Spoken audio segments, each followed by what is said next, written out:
Okay. People put fun stuff in chat, I will say. All right, so welcome back to Brindlewood Bay, Cozy Places. This is part 2 of Have Yourself a Merry Little Murder, which we weren't expecting, but when you kind of miss on the Theorize roll close to time, then you're just like, well, shit, we got to do something about it. So that's what we're doing. We're going to do something about it.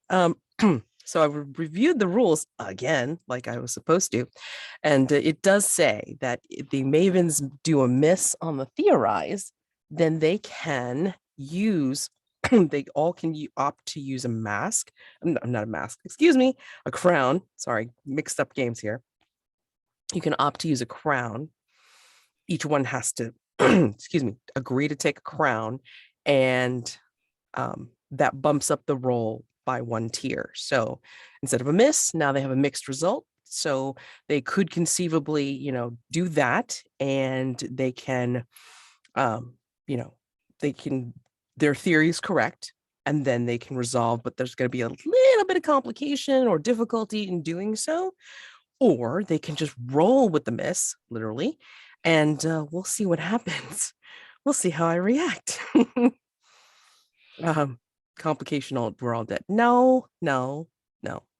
But just okay, so the way I'm gonna roll it, because I can't remember, again, like searching through this, I'm probably gonna find it after the fact. We can have you guys do like another search for another clue, at least one more clue, and then or if you all want to investigate yourselves like individually, that's fine too. I mean, like, just gather maybe one more round of clues, and then you re-theorize with what you have available, and you don't have to use them all, but again, I'm like, whatever you can use will bump up your roll. Even with the bump up, I've seen it happen. I mean, you can have like a +4 and then people are still on a fail. So yeah, it works out really strangely. So yeah, what would you guys like to do? You want to roll, like just roll with the miss, or do you want to just take a crown and call it a day to resolve? But you do still have the opportunity to do other things if you don't want to necessarily resolve right away. But just understand that if you are going to take the crown and resolve, then like the other stuff that like you may want to get done in the session, like try to figure out Celia's little thing, or excuse me, explore like other places that you may not have seen when you were in the first session, then you would lose that opportunity. So I mean, again, it's up to you. I mean, I was planning for either or. I want to stick with the miss and do some more work, because that was too amazing a cliffhanger to retcon away. Gotcha. Okay, that's Agreed. fine. Well, I mean, essentially, it's like, if you went with the bumping up a tier, that wouldn't have happened. Like, Yeah. like it would have been a different void clue, and then it would have been like, wouldn't have happened so drastically. But I will say, because unfortunately we're down a player, so Luna could not join us tonight, so Birdie will not be with us. I will say that I know. So I will say that we're going to say there is a complication with this. I mean, and that's part of it is, well, let's go ahead and start this session in earnest with the cozy vignettes, which at this point may not be quite so cozy, So, I mean, or it could be a stark contrast to what's going to happen when we actually start the show. Okay, so again, Brindlewood Bay, theme song, da, da, da, da, da, da, da, and then credit crawl, and then as that begins, it's like, who wants to start? Or a cozy vignette. Again, your day, your life in Brindlewood Bay, going to the different places that you would like to frequent, or maybe just kind of go to be yourself. I don't think anybody marked any Shadow of the Garden crowns, which would definitely have an impact upon this session or whatever, being stranger, I should say. Okay, so Do we That want to do the intro crawl now, or do we want to do sort of like the cliffhanger thing where we sort of like resolve the cliffhanger and then when we're free we go into the entry or into the intro crawl? hmm. I'll say I got an idea for my intro crawl. We want to do that first. Okay, so hold on a second. Yes, you I guys do have a way to come from the cliffhanger to cliffhang into the intro crawl to really show the stark contrast. So it's up to you. Which one would you like to Ooh. start with? Sure. Okay. So cliffhanger. Let's read a short recap. All of Mavens entered into the BelCanto concert hall for the first of the gala concerts. They were the only ones there for some weird reason. And they happened to get there in a row by themselves. House lights went down, the doors were locked, and then a spotlight came on, and then they saw Celia come onto the stage and sing a very strange song, or I should say, a song that many well know, but would not have been with those lyrics that was heard. And then she falls down in a dead faint. The spotlight goes out, and they are in complete darkness, is how we ended last session. And I'm going to say, if we're going to, come from that, then the house lights come on, and Celia again is still in a faint, sprawled onto the stage, and the doors are miraculously unlocked, because then you hear the shunk of them opening up, and then some people start streaming in, like Sam Cass, the manager, and the Rosella, the board president, and other people that come in for like all of a sudden, and they're all dressed up, and it's like, what happened? We couldn't get in here. What is going on? Why is Celia on the stage? And then all three of you notice, as people are streaming in and then making these exclamations, you notice Birdie is gone. Did anyone see where Birdie went? Nope. I saw Celia singing. I'm pretty sure that they were not the right lyrics. No, they were Okay. not the right lyrics. Yeah, no, I didn't see Birdie leave, and I haven't seen her since we came in. I need to see if Celia's okay. I'll go looking for Birdie.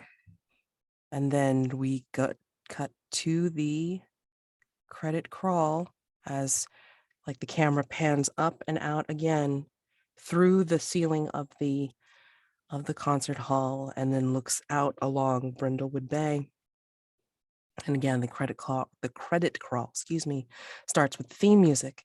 And I'll let you guys decide how you wanted to run these cozy vignettes. If you want to kind of like backtrack to, an earlier time in the day when it was a little bit like more pleasant, or if you want to kind of just run with this particular theme at the moment. Just remembering that, again, everything's dressed up for the holiday.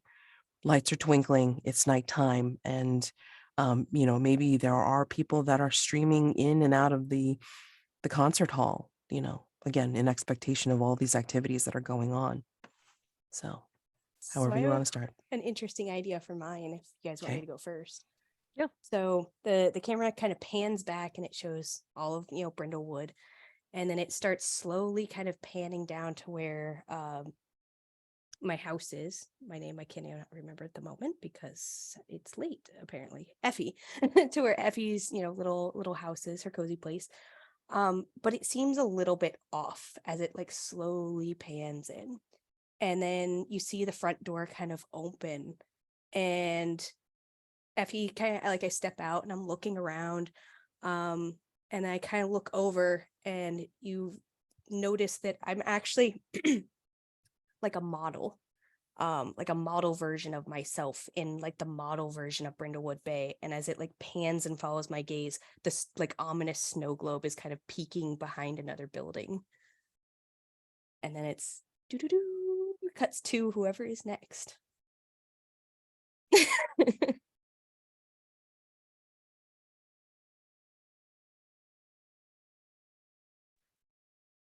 I think it cuts to Astrid next, who is sitting at her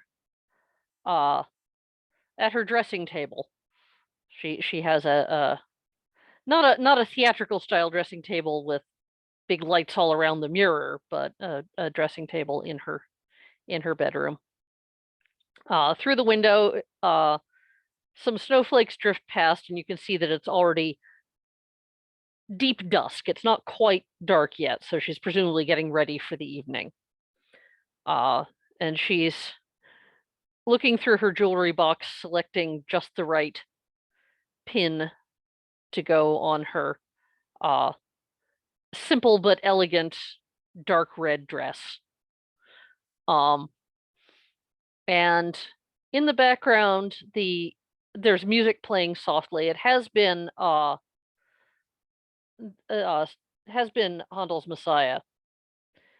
But as she is looking through her jewelry box, it cuts over, the music changes over to a somehow eerie instrumental version of A Little Town of Bethlehem.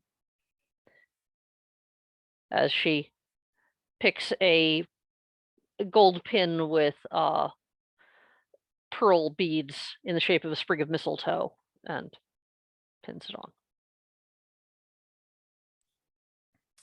And then I think we cut over to to Diane, who is sitting at a cozy little table in front of a fire. She is sort of like out of character, wearing a knit cardigan, and she's flipping through a photo book, one of the ones that has like the little plastic pockets in it that you can slide pictures into and out of.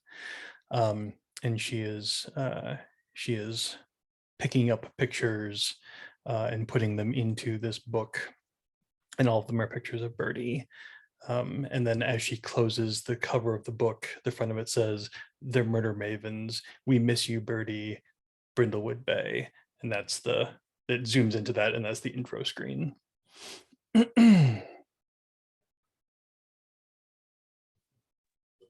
Wow, and nothing from the void like yet marked. Goodness. All right. Creepy and Christmassy, just how I like it. Excellent. Okay, so yeah, we cut back to the concert hall. Or do you want to fast forward into a different day? Because that, like, what that leads into is, again, Birdie's disappeared. And like Celia was fine. I mean, like, they came in and they got her checked out, and she does not remember a thing. She does not remember doing that. She does not remember coming out on stage or singing anything. I mean, like Astrid, when you go check on her, she's like, it's like, she probably still had that glazed look in her eye. They let her off, and then again, she woke up in the care of her mother, and doesn't remember what had happened during the night. But I will say, as a consequence of the miss, you find out either the next morning or like another day later, you find out that, interestingly enough, Howard was found with a similar wound to the back of the head. Or it was said that it's a similar wound to what Nathan had experienced. So the Holly Stamp Company will be sending somebody new over, I'm sure, again, to oversee the display and some of the other things having to do with the auction at the end of the gala. But yeah. And I will say, Diane, that you still have that weird ornament thing that you found with Howard. And you can put that in your personal quarters the cozy little place if you haven't already. Keep getting my names wrong. Keep thinking the other game. All right. Let's take a look in our Mavens so far? You guys call it like the weird ornament, something like that. We know what that means. You can Creepy call bird ornament. it, creepy bird ornament with the tentacles if you want to give it a name or something. Got it. Got it. Or give it something affectionate. I don't know. Call it something. Squidbird. Squidbird. And normally conditions are given as we go, but I'm going to ask each of you how you feel at this point, knowing all the stuff that you know right now. And then we're going to call it a condition. So let's start with Effie. How are you feeling? So out of character, quick Mhm. question. As far as the clues go, how does that work? Do we get to reuse them? Are they considered not usable anymore? Oh, no. I'm not going to make you read, reinvestigate. Holy crap, no. Oh, What I'm going to say is, again, the theorize move rolled to miss means that your theory is wrong. So okay. well, I'm going to say you have to get at least one more clue to be able to retry Retry. and then kind of come up with a different theory Okay. using And- any or all of the clues that are on here. Okay. Got you. And because we didn't we didn't publicly accuse anybody, Right. We were just kind of theorizing. Yeah. And that's a freewheeling discussion outside of character. So this is never really role played at all to allow for just all sorts of things to be discussed. And that's why Okay. I can be in on the discussion as well Got to it. make sure that it's clear, and then everybody knows what the plan is, and then you just go forth and make the roll and then see what happens. Okay. But in this case, because of the miss and you guys are running with the miss, then I'm going to say again at least one more clue, and which would take you up to at least 11 clues if you don't want to get more in the interim, and then you would have to formulate a different theory Okay. to use for this, and then roll again. Sorry. That is part of it, and that's what makes it fun. What was I gonna say? And yeah, so we're gonna work on conditions. If you want to try to incorporate again some more cozy moves, to wipe those conditions once we figure out what's going on, and then I will give you some more leads to Okay. follow. Okay. Okay. So given that knowledge, I think in her head, Effie probably was working on maybe pulling some of those strings, thinking Howard was maybe involved. And now that he's come up dead, perplexed, I think would be a good phrase, because it's wait, okay, that throws that theory out the window. Okay, hold on. Who else would this be? And, kind of that confusion, even though we didn't, kind of publicly come together. Maybe that was a thread that was dangling out there. So confused or perplexed, I think would be top feeling. I'm gonna mix it up a little bit and say your condition is the pieces don't fit. Okay. I like it. Diane, how are you feeling? Rattled. Oh, rattled. Diane, sorry. Go ahead. No problem. I think Diane is feeling vulnerable.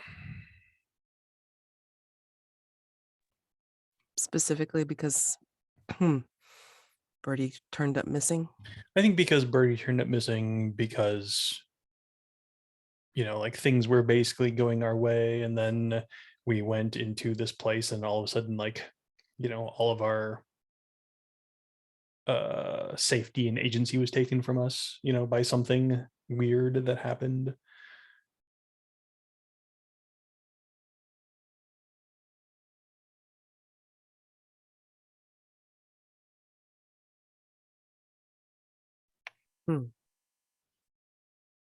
I have a What? kind of an interesting pun, maybe.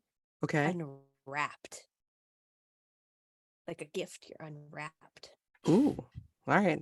I'll take that. I was trying to figure out how else to say vulnerable, but unwrapped sounds pretty good. Yeah. So go ahead and put that for your condition. And then now Astrid, how are you feeling? Now it's my turn. Rattled.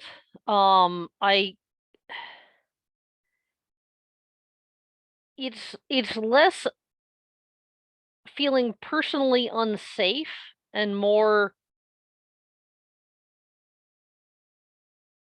I don't know which way to turn now. I don't know what's going on. This is all very very weird, and it's become very personal with Birdie disappearing and with Celia being affected by whatever that was. But I'm just agitated, hard to concentrate, bouncing from one thing to another, trying to put this together in my head. I'm going to give you tonal dissonance as your condition.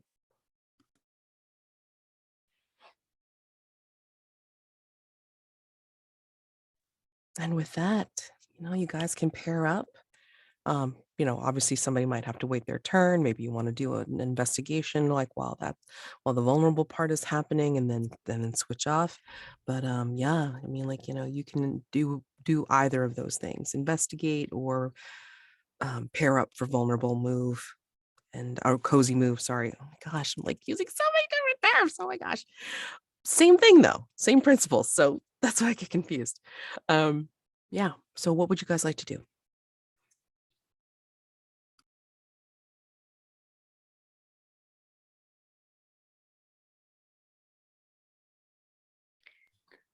So if we decided this is the next day. I mean, again, you could have it as the next day or maybe a couple of days, depending, because again, you found out that Howard was found dead the next morning, and then it could be that same day, or it could be maybe a day later, because I mean, maybe there was the search for Birdie, and then that's why. Yeah.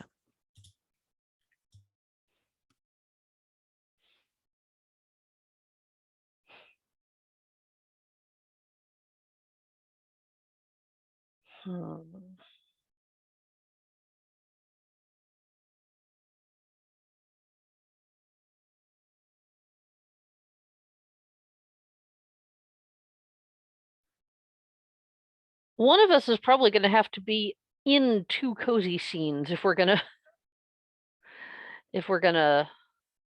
Yeah, and that's fine. That's clear fine conditions for still. all of us. The you don't have to, clear a condition if you don't have any, but again, being paired up and then helping somebody else with their cozy move is fine. And it, again, whomever is involved would clear the conditions or condition, each one would clear a condition, and then the person whose oh my God, I'm losing it, whose cozy activity it is, gotta remember what game we're in. Whoever's cozy activity it is the one who gets to, excuse me, create a clue. Yeah.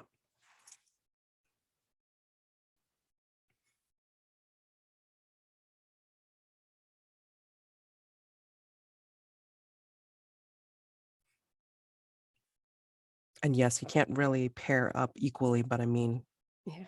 the one person that's, out and about at the time could be investigating something. So could do that.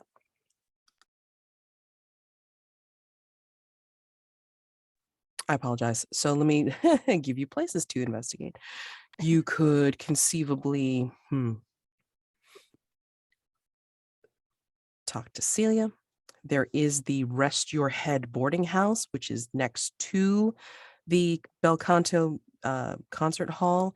And that is where people who are visiting to sing at the BelCanto, or even visitors to, watch something or listen to something at the BelCanto will stay.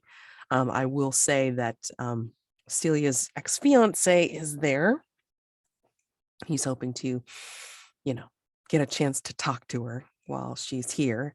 And her mother's not letting him in the house. So I think you understand why. And then I think, yeah, her old friend from the BelCanto School, David Chen, the voice talent manager, is also staying at the BelCanto, as well as his client, Kath Spector, one of the featured artists brought in to sing for the gala. So those are 3 people you haven't quite met yet. And again, you still have the BelCanto. I mean, like you only saw like maybe like a part of it, so you could explore more. And then, of course, you might have wrung about all you can wring out of the Greaves estate, but I mean, it's up to you.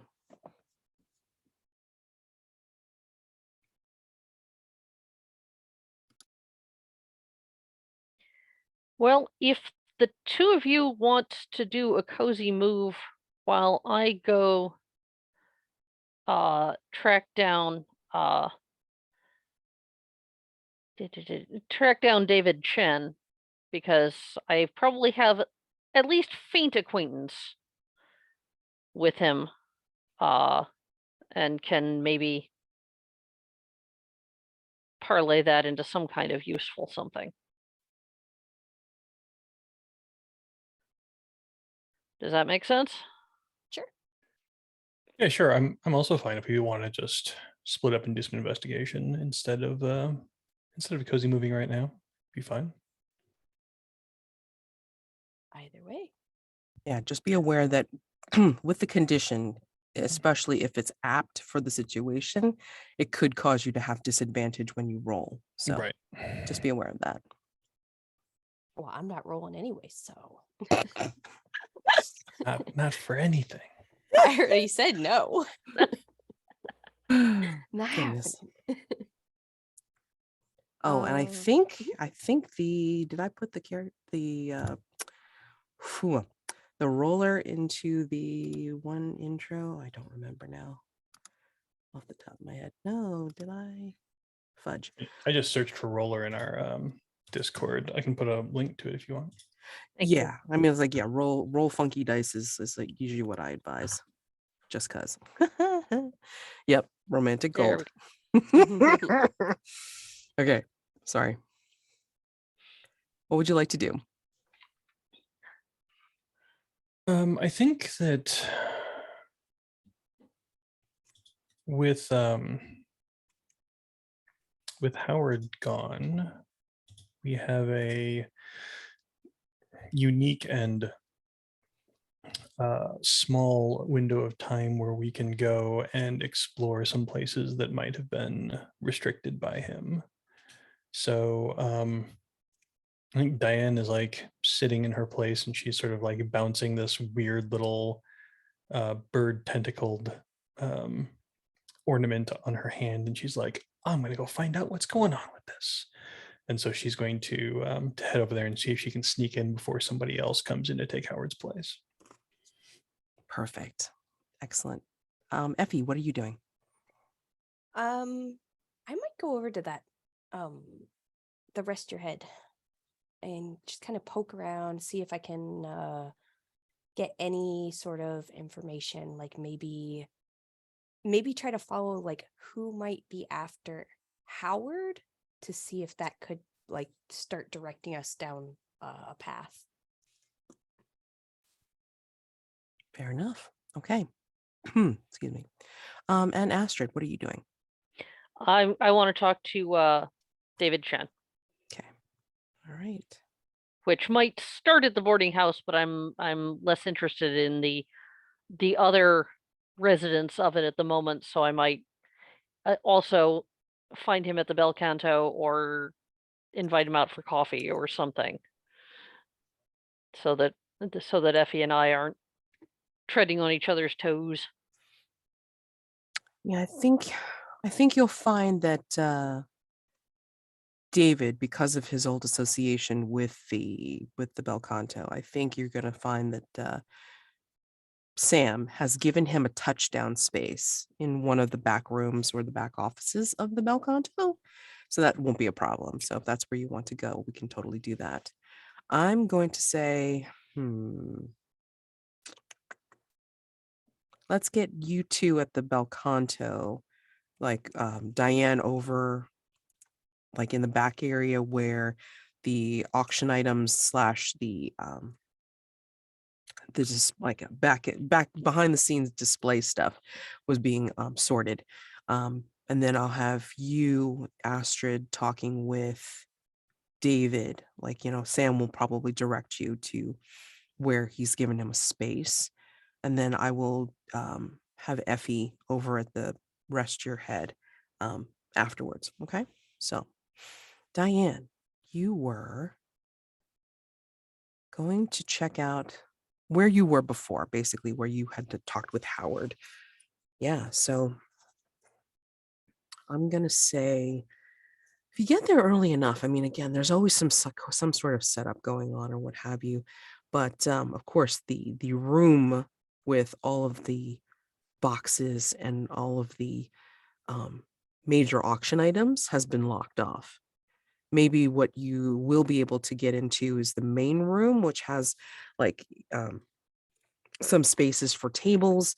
Like it's a kind of a multi-purpose room kind of thing. So maybe it has like a bunch of chairs in it. Maybe have like, tables set up all over the place. But this would be one of the rehearsal rooms, I would say, for the bigger groups that would come through and needed to warm up. Okay.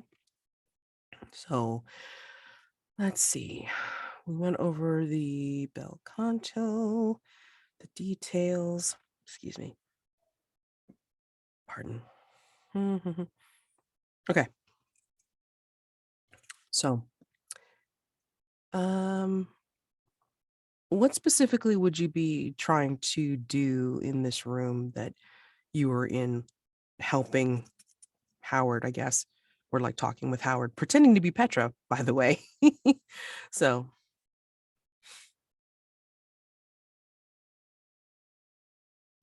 You can't hear me because I'm muted. So I think that the room that she really wants to get into is the room that Howard was doing the inventory in. And you said that that's locked right now, right? right now, yes, it is definitely locked. Okay. So I think that she is going to try to make her way to it. And I know that she has seen like TV shows and stuff where people have jimmied locks with credit cards. Okay.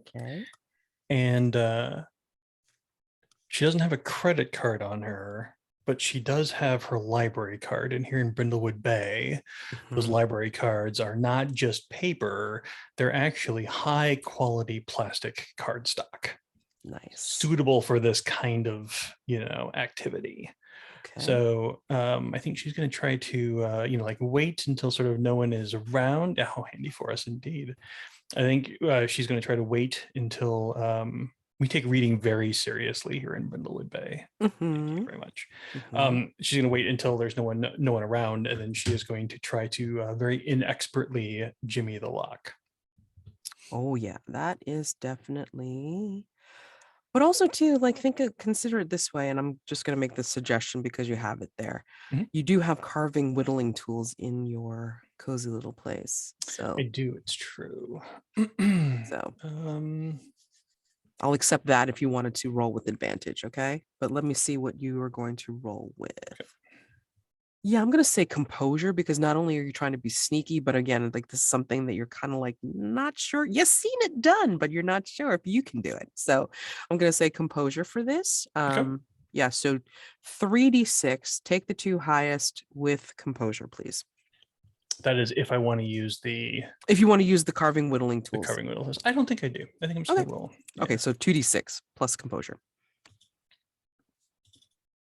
All right. Oh, condition applies.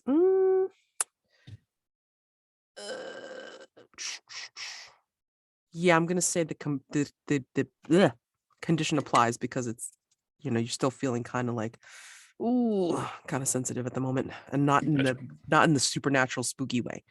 So okay, I'm ready, and then I've got a composure of 2. Okay, here we go. Let's see what happens. And this is a day move. I know this is I mean, I'm assuming investigative move. Oh, okay. Yeah.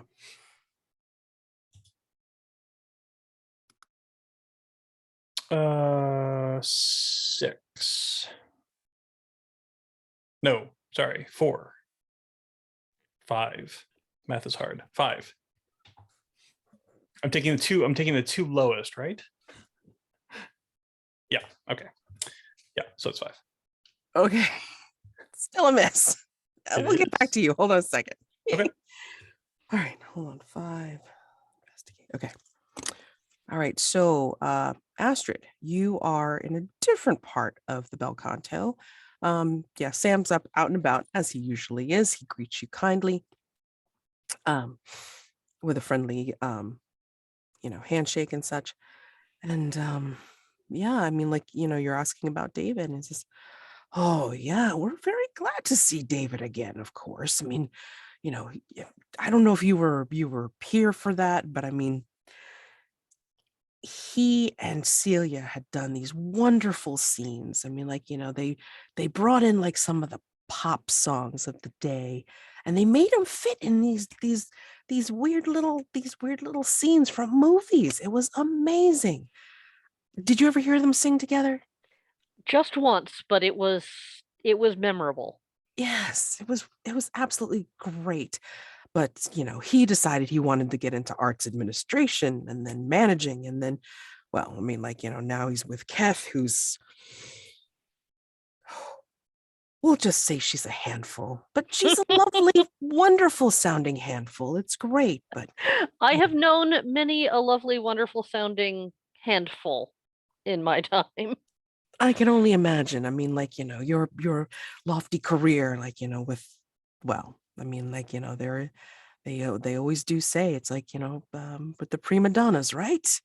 Oh, but you didn't hear that from me. No. No, of course not. And he kind of like laughs. and Diva is a term that cuts both ways. Ah, yes, it does. And he starts to laugh, and you see his like, belly full of jelly kind of thing, going on, shaking in laughter. And he will kind of like point you in the direction down the hall of offices where he put David. And David's like in like, I think the last one, because that's the one that's not well used, unless it's like a touchdown space for, traveling managers and such. So yeah, you go ahead and well, let me ask you, like, do you go directly down there, or do you kind of like do a little bit of snoopy first? I think I'll just snoop around to the degree of seeing, are any of the other offices sitting open? Is there anything clearly? I mean, if I hear an agitated conversation or something, I'll go listen in a bit. Or anything else, hugely obviously hinky. Oh, bloodstains. Yeah, maybe I should check that out, kind of thing. But I'm not planning to check it out extensively. Got it. Okay. Yeah, I mean, like, some are open, some are not, again, as used as such, like, again, touchdown spaces. So they're very basic. They have like the desk, they have the chair, maybe access to a single computer and such. But yeah, nothing ornate or what have you.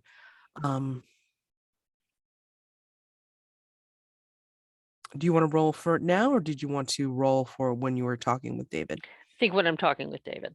Okay, that's fine. Alrighty. So get you down to the office. He is I don't know if you go right in or if you... I will tap at the door, and if it's partly open, sort of stick my head around the corner. Okay. Not walk straight in. Okay. Yeah, I mean, like, before you actually enter in, you'll see seated at the desk with his face turned away from the door, a very poised looking young man, like with Asian features. You can't really tell since he's sitting down, like, how tall he is or what have you, but again, seems very trim, seems very organized. He's just got the single laptop plus like his smartphone next to it, and then like he's kind of talking into like a headset of something. And yeah, I mean, like, he looks up at your tap and says, I know you, don't I? Yes, Astrid Sorensen, Celia's aunt. Oh, and then like he just starts getting like, kind of a little flustered. And it's like, oh man, I remember you from when you were saying, excuse me, when you sang in that review. I mean, like, I know it was only like, scenes from the operas, but I mean what was that one aria that you were, again, like, it's the one that you always did as like a showstopper. Which one is that? Player is hampered by lack of opera knowledge. I know names of operas, but not Make it up. arias. I don't care. The breezes of night chill me. That was excellent. Oh my gosh. I had chills, and I'm not usually an opera goer, just so you know. I'm sorry, but No, it's not for everyone. But I mean, yeah, definitely I was sitting there feeling like it was deep in my heart when you were Well, singing. thank So you. oh, and your Celia's like aunt? Oh, Mhm. okay. I mean, that's wonderful. I'm sometimes good with faces, but I mean, names, I'm like, I think I'm a little bit better with that, considering I usually have to look at a bunch of lists. I'm sorry. Did you need this space? I mean, like, No, I just hope to say hello to you because I fondly remember seeing you and Celia, hearing you and Celia sing together. oh, you Just- saw us. Oh my gosh, those were the days. That was amazing. Yeah, I mean, like Celia and I used to duet in the take skits here at the BelCanto. Yeah. It was so much fun taking some of those old songs and making scenes with them. Don't really have that kind of time now with my, performance stuff because of, Mhm. Keth, and then like, his phone starts to ring on the desk and he kind of picks it up, takes a look. Yeah, Keth keeps me pretty busy and I kind of have to stay ahead of the game. Mm, Like, give me just 1 second, okay? absolutely. And then like he starts tapping on his computer as he's like looking at the thing. It's a phone call, but you notice that he's not answering it right away. I'm just gonna let him do what he's doing Mhm. and be aware that not so keen on being at the beck and call of someone demanding. So like, he does what he does, taps on his computer just a little bit more, and then, turns back to you and says, so, I mean, how can I help? I mean, Well, I just oh, and then like, I haven't had a chance to check. And again, I've been so busy. I mean, like, do you know how Celia's doing? I she's heard she all was right.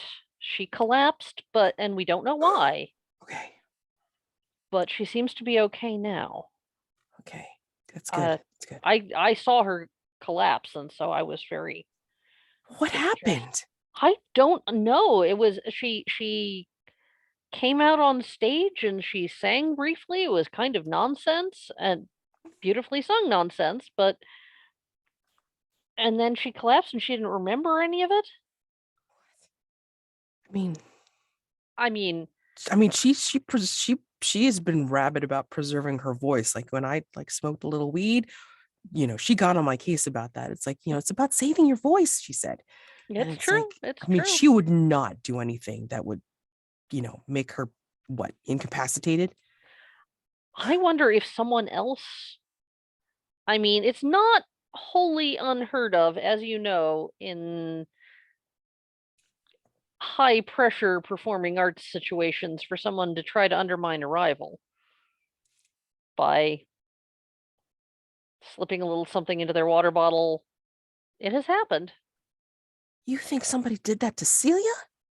I certainly hope not, but I'm a bit of a loss to figure out what else it could have been.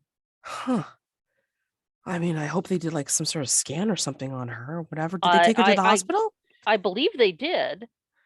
So presumably they took blood samples and whatnot. I have not heard anything about that, but I guess I'll have to go over and ask her mom. Or yeah, I think you should. I think you should. I do you know if she's staying with her mom? she is. That's okay. That's good. Yeah, I probably should go over and check on her. I've been Yeah. really busy. I mean, Well, with everything going on and 2 deaths now? Two deaths. What are you talking about? Oh, you hadn't heard. Mm. Well, 3 deaths technically. Um Well, I know you about wait. I know about Miles. I mean, like, yes. we went to Miles's funeral and wake and stuff, and like Yes. Nathan said that crazy.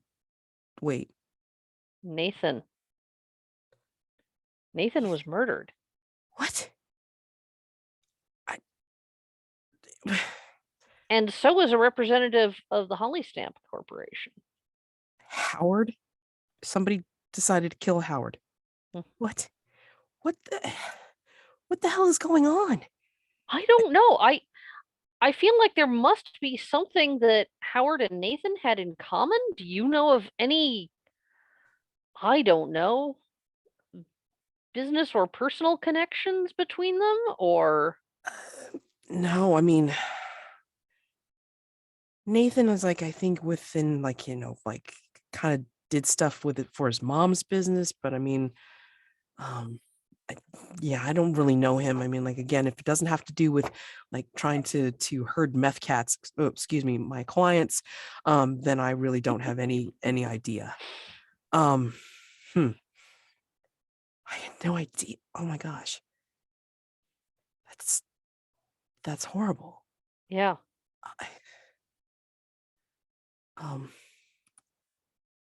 You know what? Shoot. I don't know what to do. I mean, I have all these appointments that I got to make sure that Kath gets to, and like sometimes she requires a lot more herding than some other people that I've worked for. I'm sorry. I'm just like spouting off all sorts of things. No, It's that's like quite all right. I'm just a little bit worried about Celia. You know what? I mean, maybe this is the time to break out my I'm sick and you don't want to get near me impression to Kath and say, you know what, I'm gonna take maybe a few hours or a day, and yeah, I think I'm gonna go back and check on Celia. Yeah, Thank you for Yeah. letting me know like how she was. by all means. I'm sorry. I'm just been blabbing along. Yeah, is there anything else I can help you with? I wanted to let you know about Celia and say hello. And I also just wanted to see if you'd heard anything because that might relate to these horrible violent incidents. Yeah, I mean, actually, Kath has been having me run around errands around town for her. And yeah, I actually haven't been here until just now, like trying to get some work done. Great. All right. I Well, think you deserve a sick day at this point. if I tell her that, like, what I have is catching, she will stay far away from me. So Good. that's one good thing I know. Yes. Go ahead and roll with presence here since you're like, drumming up a rapport with him. Okay. Double checking. Let me see. Hold on. Tonal dissonance.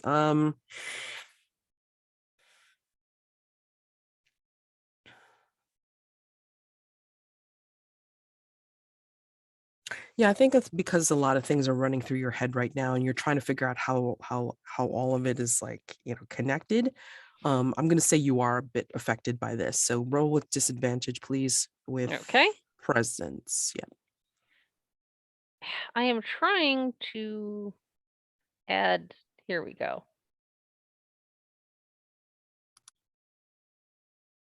There we go. It was just not behaving the way I wanted it to behave, the dice roller. Okay. So even with disadvantage, that's a 12. Get you another void clue. All right, those are fun. Let me get to Effie, and then I will address these clues. Well, your clue and Diane's miss, because that's gonna be fun. All right, so Effie, you are over at the Rest Your Head boarding house, and this is for everyone. Let me see. Hold on. Hello, locations. Okay, so again, across the street, the Rest Your Head pretty much takes up an entire block, because not only will this house like people, like, excuse me, visiting artists that are featured at the BelCanto for whatever events, but it will also house tourists that want to stay there to make it easy for them to get to the BelCanto. Okay. So it has again rooms. It has a big dining room for communal meals, and it also has some private stay rooms, like, you know, so if like people want to entertain there, then they also have that option as well. So, while the boarding house has been a convenient stay for those performing or attending shows at the BelCanto, it also started from a smaller bed and breakfast. So, this is a paint the scene for everyone. What gives you the impression that they are keeping that comfortable vibe?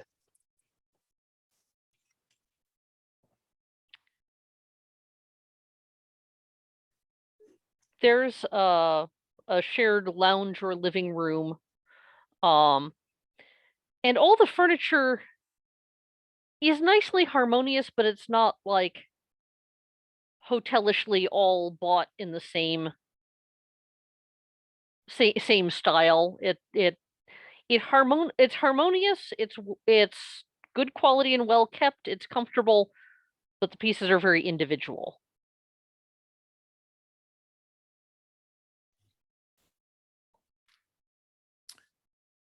I don't think they have a front desk. I think that they just have like, you know, sort of like a kitchen and sort of like a dining area and stuff like that. And when new people come to check in, they just sit down with the front desk people at a table and grab a coffee and check them in that way.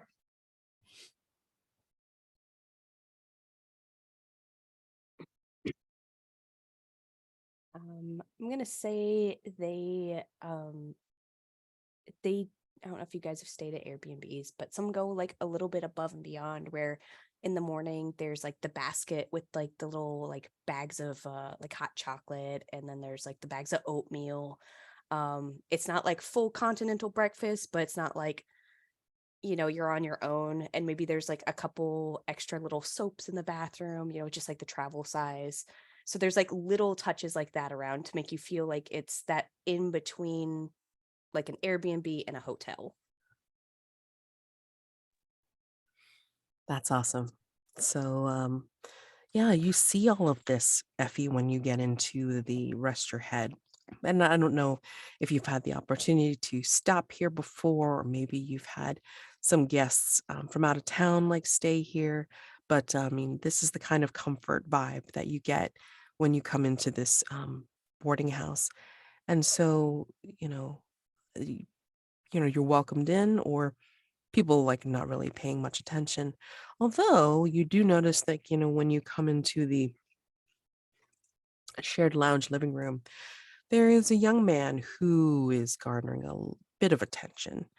Not just because it's like the profile of his head is very aquiline and very noticeably symmetrical, or that when he turns to people, it's like they just seem to smile back at him. But he does have a bit of a resonant voice, and he has a hearty laugh, and he seems to be regaling a few that have joined him, like at this like shared corner or what have you, like with some story and of being in New York, or like, about talking or performing in a show and what have you. And this is what you see when you come in. I'm going to say that he looks to be a tallish individual with like honey blonde hair.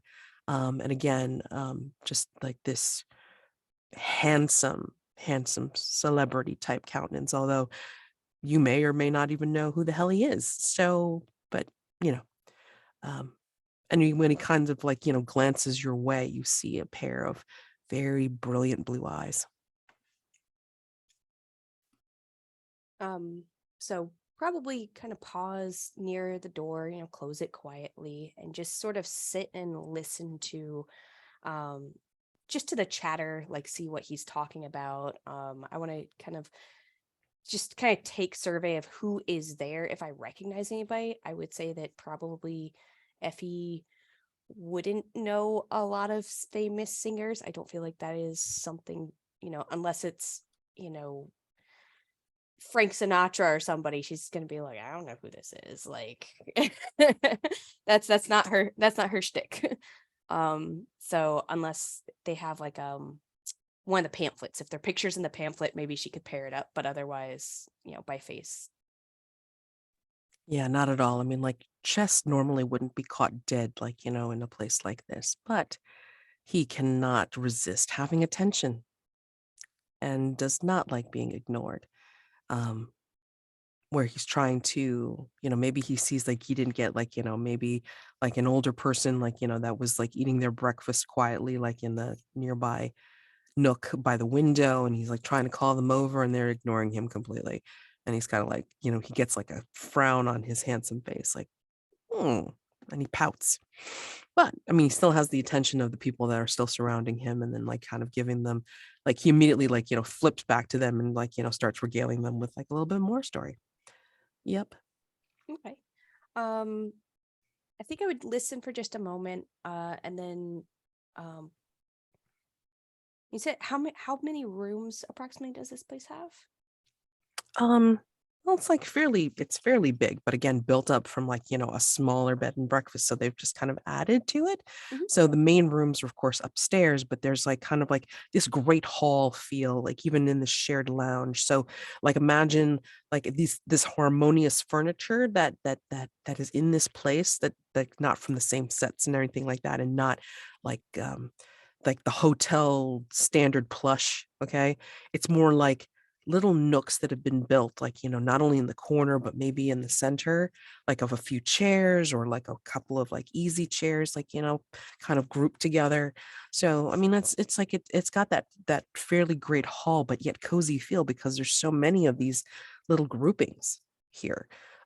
So where you are at is the one big room. And then like Okay. the dining room or the dining hall is like across the way. And then like you have the big long hallway leading to the kitchen, and then the upstairs, which has all of the like regular rooms. Okay. I'm gonna say I probably would know at least some of the people who've like do the check-ins and such. If they're not the owners, it's whoever does it. Just because when Chandra and Maria have visited, this is probably where they would stay. So I might wave to them if I see any of them sitting around. And then kind of like do the like nod, like I'm going to the kitchen, and maybe like a drink motion, like, is that okay? Before kind of maybe wandering down the hall and like just kind of peeking around and seeing if anybody else is not with the group. I mean, you can make your way down to the kitchen, no problem. I mean, like, Okay. probably one of the owners is there. And then like, again, keeping that homey vibe, they're like, probably making some stuff to add to the breakfast buffet and such, if this is like around the time that you're doing it. And then just like little things, like you get the smell of baking something. It could Okay. be bread, it could be cookies, you don't know, but I mean, it's cooking, and Okay. yeah, there's like, Yeah. So mosey into the kitchen and just maybe see who's in there, offer to help or whatever. Before sort of leading into, have you heard about Howard, and sort of start to like open up that box of, these things just are getting out of hand this year. I don't understand. Also, your cookies need more glitter. I'm gonna say Marta Johnson, who is one of the owners of this place, so it's a couple, Okay. she looks at you with that knowing eye. You always say that about my cookies, but you know what? Maybe not everybody needs that textured color on their baked goods, I mean, I make them in my old traditional manner, and that's the way I've been doing it for years. You can't change me, Effie. You know that. I Goodness. know, but it is coming up on Christmas and the holidays, and you should always put more glitter for the holidays. That's what it's about. Sparkle. She pats you on the arm and she says, but you do know that there's edible decoration, right? Like They look like glitter. They look like gold buttons, so whatever, but they're edible. What you're talking about, I've been to your house for some of those craft nights, dear. No, I cannot. My digestive system won't do that anymore. Just so you know. As she's talking, I'll lean over and pick a little piece of glitter off her sweater, maybe from the last time she made. Yeah, I know it does take a specific taste, and you have to get used to the glitter, but it's good. It's good. Well, bless your iron stomach, dear. I can't do it. I'm sorry. But yeah, I mean, like, what you doing here? Do you have family coming in for the holidays? Oh, not this year. Chandra and Maria decided they're going to go to Maria's family this year, so possibly next year. But I was wondering if anybody's heard anything maybe about Howard or Nathan or what's going on with all that sour business. Oh my goodness. Yeah, we don't really know what happened with Nathan. We know that he was found at the BelCanto, and then they said they found the same thing with Howard. I can't believe it. Well, I can sort of believe it. I mean, I mean, you and your friends have been, well, researching these Events. We'll call them events happening around town. I'd almost say it's bad for business, except for whatever reason. It's like, it's been like the same all these years, no matter how often this has happened. But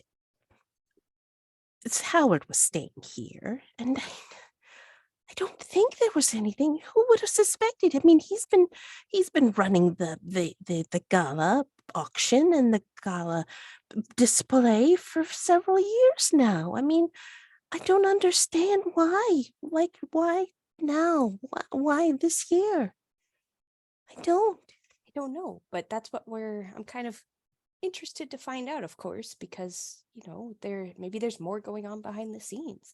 Would it be okay with you if I just looked in his room? I'm just curious. I promise I won't take anything.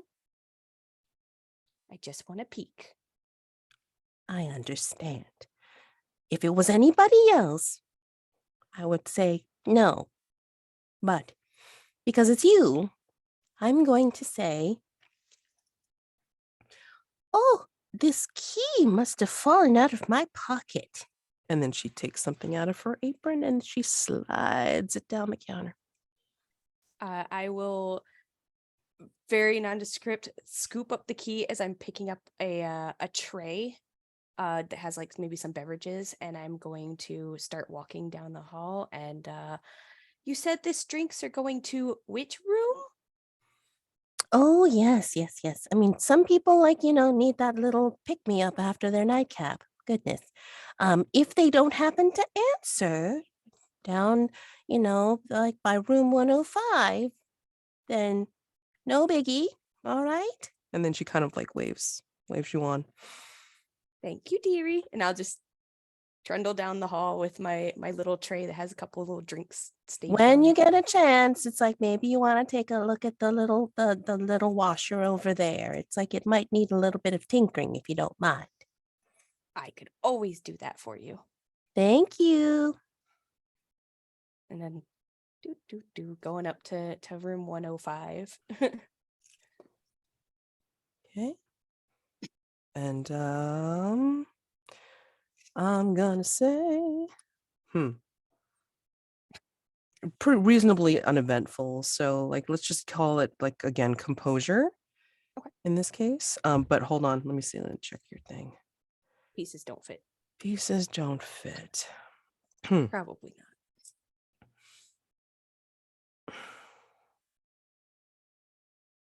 I'm gonna say like in this case it's not gonna apply necessarily because you're not trying to puzzle it out. You're just gonna take a little peek. Okay. So And you said it's composure? composure, please. 2d6 plus composure. That's my composure. I think it's 0. Oh, it's 1. It's even better. And I add them all together, right? Yeah. Mm-hmm. Okay. So it's going to be an 8 total. Perfect. Okay. Rounding back to the BelCanto and looking at Diane's miss. Oh boy. I think you're jiggling the card in the lock a bit. And I'm going to say that because of the value of this stuff for the auction as well as the display, it is in the back where they would, I guess, house some valuable items here and what have you. And you're unable to get through the door. But I'm going to say, because I want to make it weird.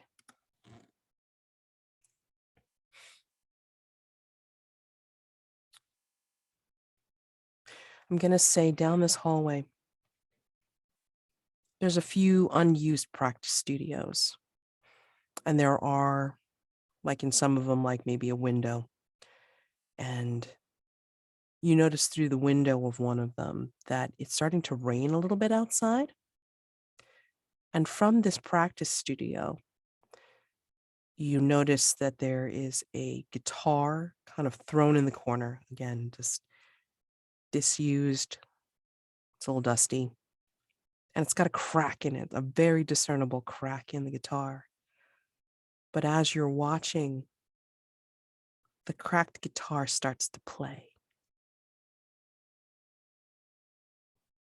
And what it plays kind of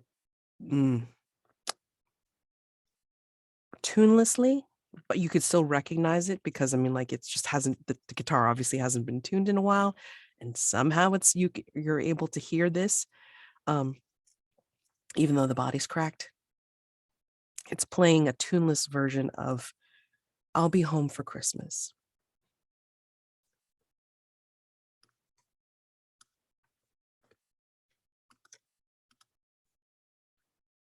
Do you go in, or do Oh, you? yes. Oh, yes. So you're in this room,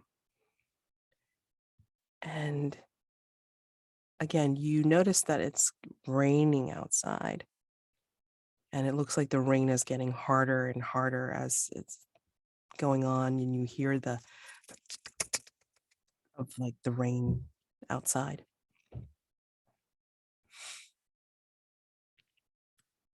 Do you look around or anything like that while you're here? Yeah, I think Diane is definitely going to cautiously go into the room. So she's going to sort of like peek in and look to the right and look to the left and then sort of step in like she's afraid that her foot's going to fall through the floor. And she is going to just basically like very cautiously and methodically make her way over to this guitar while looking at everything around her. This seems to be the home of disused things. And what you see incongruously in the corner of this, like, you know, in one of the, like, whether it be on the right or the left, you're seeing a wardrobe, but looks like a wardrobe. Which, why is this here? You know, it's like one of those movable ones with the big panel doors and such like that. It looks like it has like a mirror in it, but the mirror is like is smudgy, as if somebody hasn't cleaned it in a while. But again, like all of the things that are in this room look like that. But yeah, the guitar plays. And it stops when you get to around the middle of the room. Okay. Diane is going to continue over to the guitar and eventually try to pick it up and sort of like look at it, examine it to see what in the world. I'm going to say that as you're looking at the guitar, let me think a minute. I want to do this.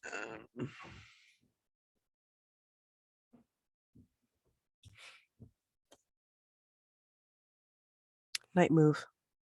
What do you think would happen?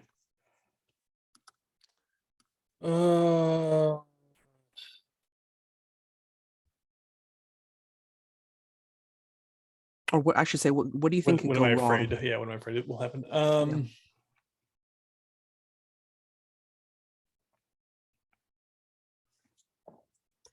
I mean, I guess.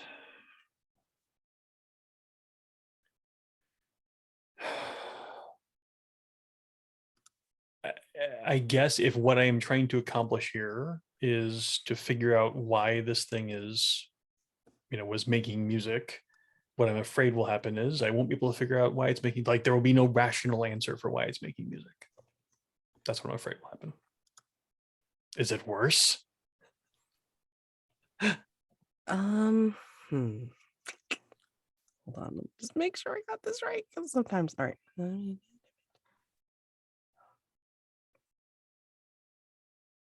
Okay. Yeah, it can go worse. I think you're going to be locked in the room.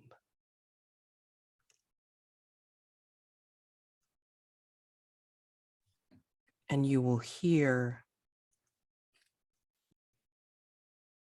a gun cocking behind you when it is.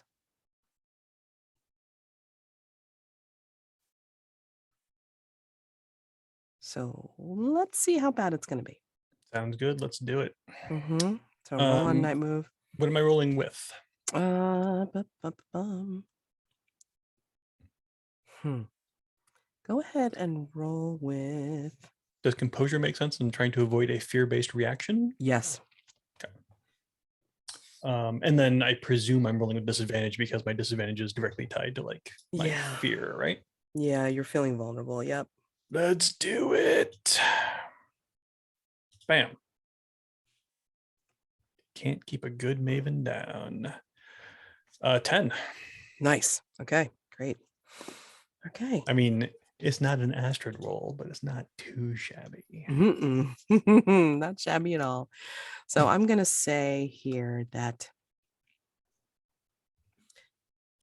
none of the bad stuff happens, thank God. But what happens is that as you're looking at the guitar, you're almost falling into the crack and the depth and the blackness of it. But then as you're doing that, then you hear a creak, a discernible as the wardrobe behind you opens. Do you go look?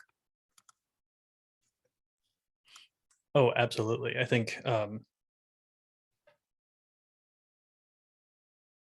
I think Diane like picks up the guitar and like looks at it and sort of like strums it once, and like as the note disappears, the creak happens, and she sort of like puts the guitar down and turns around and starts to do that, slow I'm in a horror movie, I'm investigating something walk towards the wardrobe.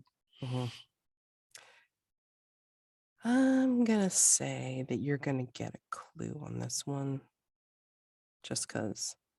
Should I roll or No. Okay. I'm gonna give this to you because it's like this would be an interesting addition to the clues that you already have. So on the bottom of the wardrobe floor, you find a Santa hat. It's dirty, but it doesn't look as dusty as some of the other stuff that's in this room, including the stuff that's in the wardrobe itself, almost as if it was recently put in there. And when you look inside it, there's a bit of brownish stain, as if that's blood, dried blood. That is a capital C clue. So, Santa hat found on a wardrobe floor, dirty with a bit of dried blood inside.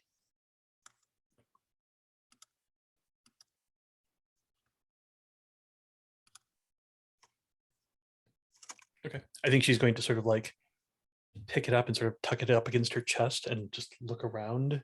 And then she's going to scuttle out of the room as quickly as possible. Okay. I'm going to cut over to Astrid. All right. So, Astrid, you got a 12. So, not only do you get a void clue, but you also get a regular clue. All right. So, you were talking with David. And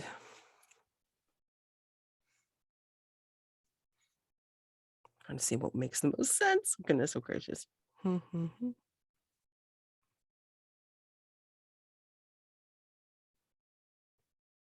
You were still in the office talking with him? Mm-hmm. Hmm.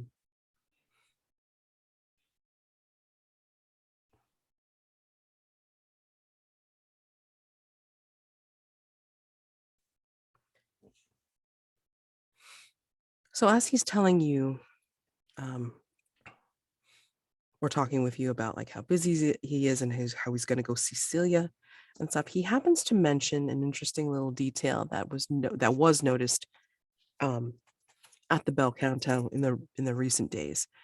And he was talking about the missing backstage curtain.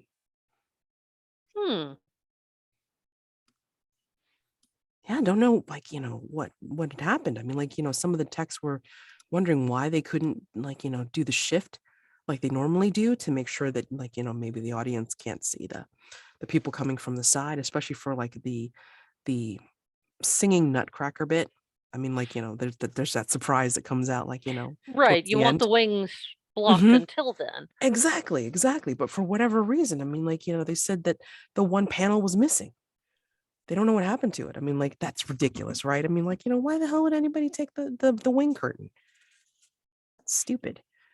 But yeah. Anyway, I'm sorry. You know what? I bet like the sooner I leave here and like get my own business done, the sooner then I can like, get some true rest and then make sure that I am available for Kath for later on. I mean, like her stuff doesn't happen until towards the end of the gala anyway, so I don't know what she's worried about, but manager's work is never done. Indeed. Well, I hope you feel better very soon. Oh, I will. I got to get it taken care of like right away. Thank you so much. Of course. All right. And I think as you're leaving, Astrid, give me a second. So again, your capital C clue is the missing backstage curtain, but your void clue, as you're leaving, you see towards the by the door, because again, these offices are very standard, because I mean, again, it's like touchdown spaces for people, right? But for some reason, you see on the table by the door as you're leaving, you see what looks like a perfume tester card, because it has one of those little tiny vials in it. And it looks like it doesn't have like clear or ivory liquid like they normally would, right? It actually has what looks like ink in it. And on this card, it has a picture of a woman in a hooded robe holding a scent bottle in front of what looks like a black hole. And you can't see her eyes. All you see is like, the nose and the smiling mouth. And she's holding this scent bottle in front of the black hole. I'm gonna pick the card up. And if David's still in the room, I'll say, is this yours or just something left from somebody else? Oh, that's from somebody else. I mean, you know how people like get those silly mailers and then, it's like, oh, got to get rid of this somehow, Mm-hmm. But Well, I'll get it out of your way then. all right, thanks. Yeah, I'm gonna go see Celia. All right, I hope she's okay, doing better. Yeah. All right. And he leaves. He packs up all of his gear and then like heads out. So if you want to add that to your cozy little place, you can. Again, that is a void clue, and I will start to put the void clues in here somehow. Yeah. All right. And then now, Effie, you're 8. You have you have gone into the hallway with 105, and typical 105 is, down the hall. And do you, like, just for funsies, do you happen to knock at anybody's door with the drinks you have in hand? Oh no. Okay. I just carry them, and if I see somebody, I make it look like I'm taking them somewhere. If I don't see anybody, I'm just going straight to the room. Got it. All right. So you do go to the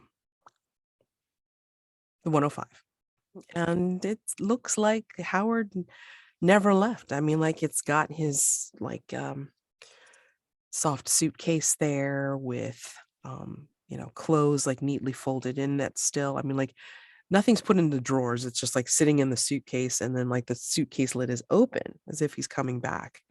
And he's got like some things hanging in the closet. He's got like maybe another couple of pairs of shoes like lined up in front of the suitcase on the dresser where it is. And it doesn't look like the covers have been pulled back necessarily, or maybe he hastily actually made them. Who knows?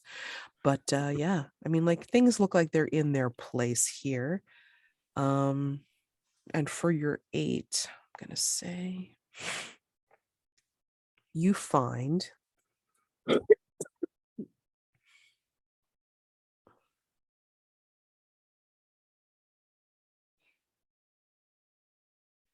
yeah, I think for your 8, I think you've been relatively more snoopy than just peeking in. Oh yeah. Yeah. And so which case you find a hidden, it's like, why is this hidden? I mean, I don't know, maybe you find it in the suitcase, maybe you find it like in his shoes, who the hell knows? But you find a hidden used checkbook with several of the checks missing. That's your capital C clue. A hidden used checkbook with several checks missing. And the way you can tell is because it's like, they have like those the carbon things Mhm. underneath, like for the checks, and nothing is written on them. But the checks themselves are missing from this book. Okay. So they like put the little thing between the carbon and when they did it, probably. Or they just tore out the checks without. Yeah, might have Nobody ripped does him out that. blank. Shh, Yeah. nobody does that. However you want to interpret it when you I'm picturing contextualize. the little old ladies at the checkout line, how they do their little checkbooks and write it all out. Right. It's like they got to make sure that like something's written No, down for a It record for has sure. to be written. Yeah. Otherwise, it didn't happen. No. Exactly. But that's your capital C clue. Okay. But as you're snooping, and then your back is turned away from the door, I think you hear the distinct click of the lock.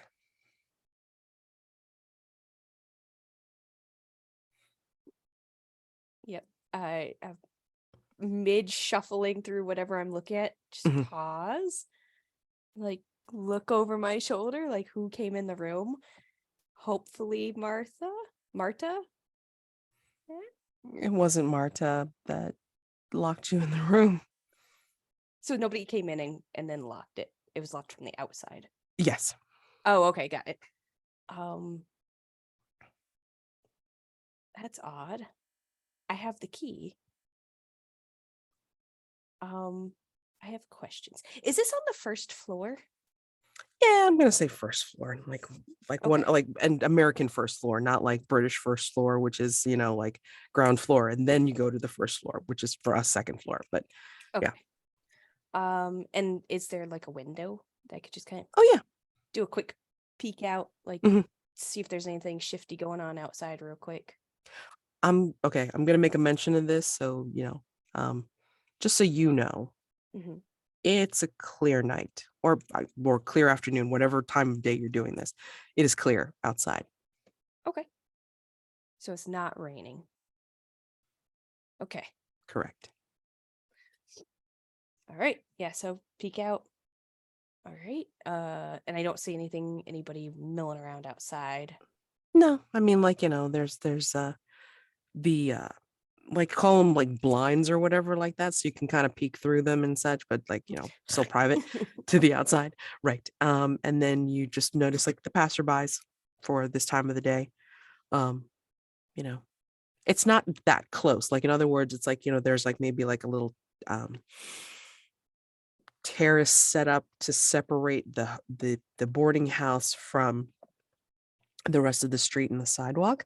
So Okay. this way, like people can't just like, look in your window, Is there like a connected bathroom, or is it just the room? It's just the room. I mean, like, this is one of those things where it's like, again, because they were building out from the little bed and breakfast. I mean, they sort of like still have kind of like the dormitory type of setup where, they can go into the bathrooms and then do their stuff. So Gotcha. All right, then I'm gonna take one of the cups from the tray, one of the Mhm. drinks, and I'm gonna down it real quick and then turn it upside down like I've collected it from the room, and then tuck the key back in my pocket, unlock the door. Like, who's trying to lock it? And then like open the door and be like, first peek and look and see if there's anybody out there. You don't see anybody. And then you hear murmurs of like, people from the bigger rooms, like, talking and such. So It's very strange. I don't like it. Okay. I will come out, close the door, and I will lock it again, and then go back to the kitchen to Marta. Everything okay, dear? Did you happen to see anybody that you were going to give drinks to? It's like, well, no, not exactly. But and I will set the tray down with the key kind of tucked underneath it, so it's on the table. Mhm. And just kind of like tap it as I'm talking and be like, how many keys to the rooms do you have? Usually 2, like of course the one for us, and then the one for the person staying in the room. Why? Oh, no reason. I just was curious because obviously I had the one key, and I'm assuming Howard's hasn't been returned yet. No, now that I think about it, oh no.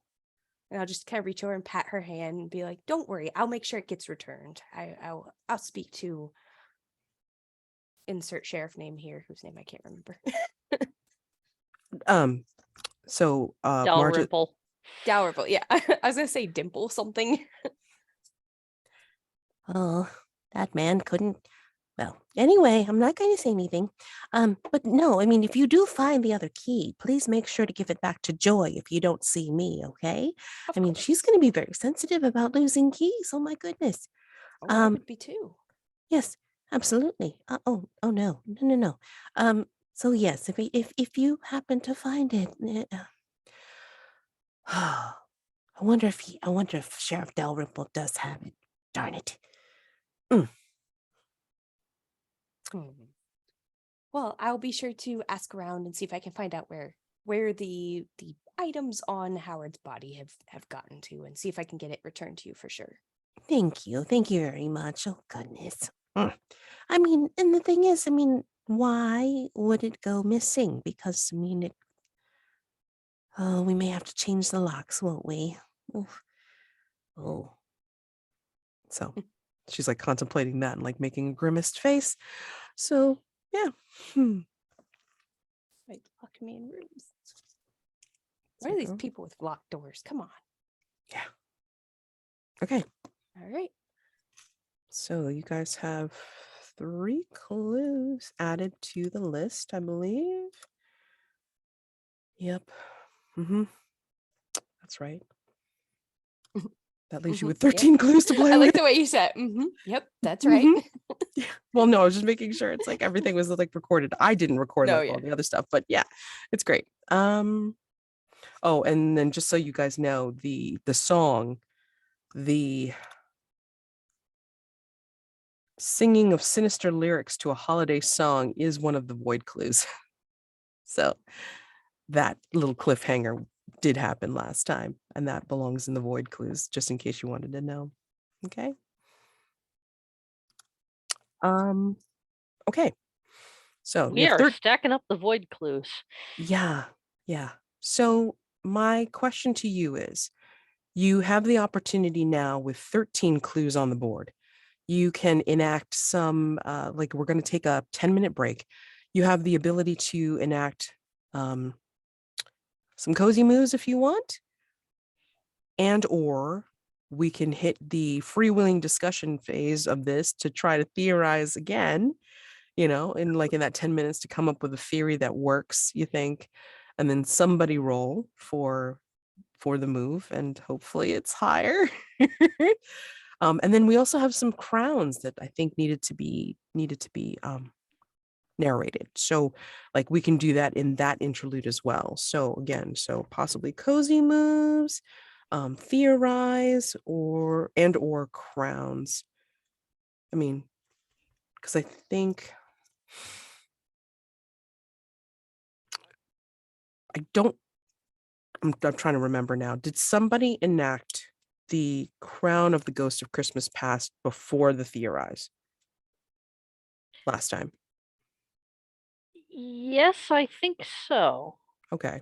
In which Yeah, I case think you so. all owe me like a crown of the ghost of Christmas past. And in case you want to know what that was again, it is each player narrates a flashback about a time something serious happened before or during Christmas. Okay. Or I should say each Maven, sorry. Something serious happened before or during Christmas. Okay. Yeah. So with that, we're going to go ahead and take that 10-minute break and come back and then see what you want to do about the theory and or do the cozy moves and such. Okay, so that brings us back at the 55 mark on mine. Okay. All right. All right, so see you in 10.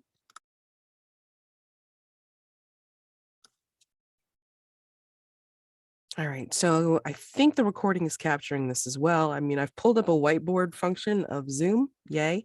And, to make it a little bit more visual for our Mavens to see the clues if we're going to talk about theorizing on the solution to this mystery. They currently have 13 clues, and I'm going to list them off.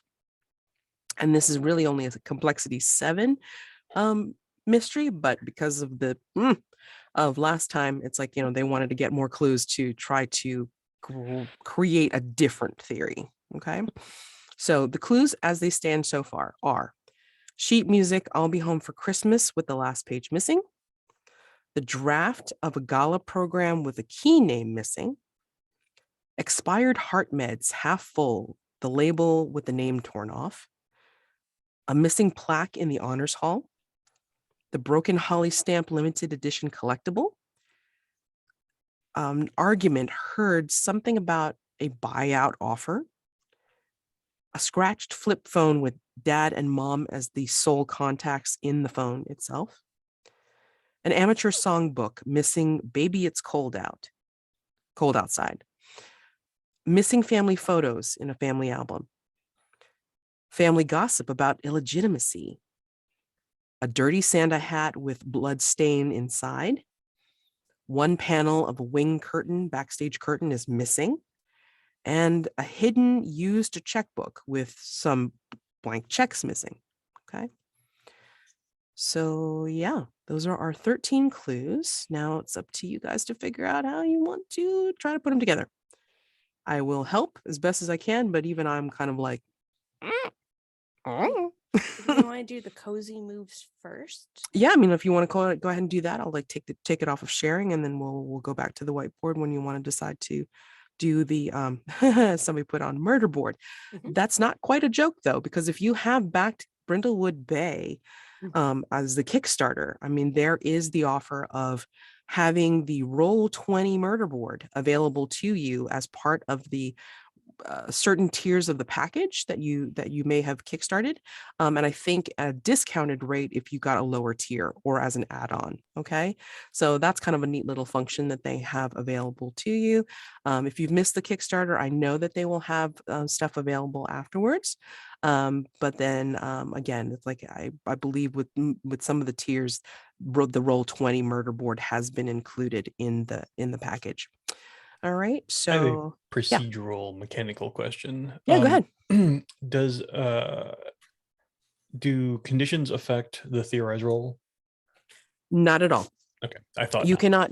cannot affect the theorize roll with advantage, disadvantage, cozy items, conditions, none of that. I mean, it's basically like the amount of clues meeting the complexity, and more if you've got them. Okay. And the only thing that will affect the outcome of a Theorize move would be to apply crowns if you want to bump up the roll tier. Okay. Okay, so let's go ahead, and if you guys want to figure out how you want to group together for a cozy move, again, it would be 2 Mavens together enacting somebody's cozy activity, and the person whose cozy activity gets to create a clue towards the mystery in question. So yeah, I mean, if you want to add more to the clues, sure.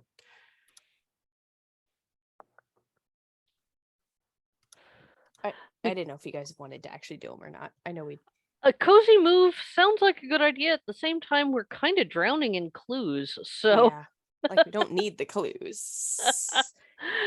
I um, thought our disadvantage stuff could work against the Theorize too. So yeah, that had me concerned.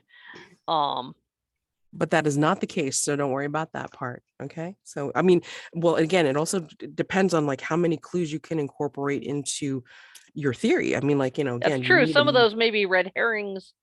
or not fitting your Or- theory at all. right, So I yeah. mean, like, it doesn't all have to be like, oh my God, we got this jumble, but again, I mean, if you want to whiteboard it to help it make more sense, that's perfectly fine. Or just kind of like go from here and see which ones you want to use that seem to be more cohesive than others, could start there.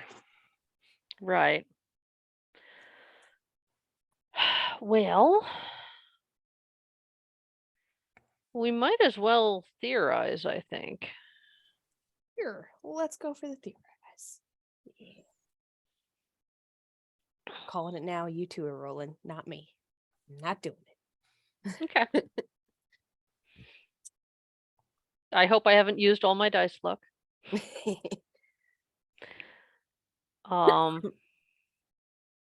Oh, and just as an aside, like, once you're done with the Theorize, no matter what happens, I think I would like to hear the crowns that are owed, just because it's like it would make a nice transition before you do the resolve, hopefully.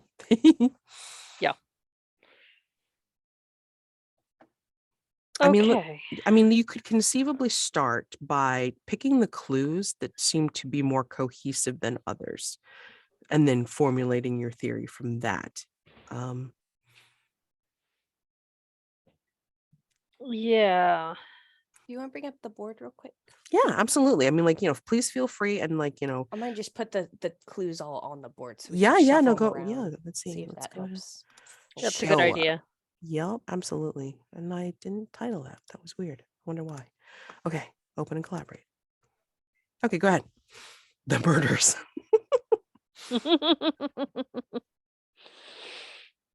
Well, you already know that. Okay, so definitely Nathan was murdered, and definitely Howard was murdered.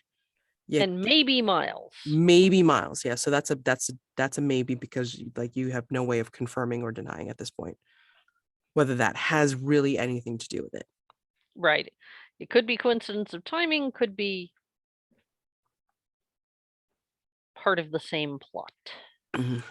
Exactly. I guess Howard being dead doesn't necessarily mean he wasn't the murderer either. I mean, Kind of hard to commit suicide by hitting yourself in the back of the head, though. It's true. But He could have been in cahoots with another murderer. Or he could have, yeah, he could have been the murderer and then, yes, been in cahoots with someone else and had that person may have killed him. very true. Yeah, and that's again, how complicated is this gonna look? I mean, I think it really depends on how you want to tie them together. So Nathan was killed essentially after saying it's like, oh, Miles was murdered, right? Or whatever. So that's something to possibly, dive down into.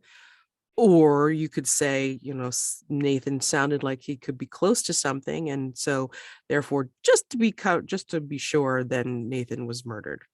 Howard,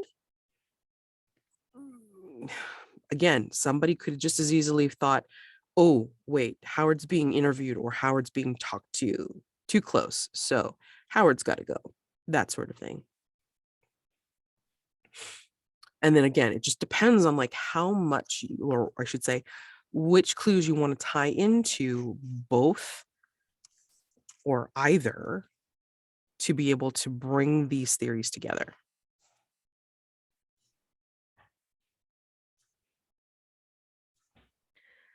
Let's see. Is there a way to lock a text box to a shape? Mm, mm. If Mm-mm. not, okay. Not that I can think of at the moment. Okay. I haven't used this tool before, so I just wanted to stop that.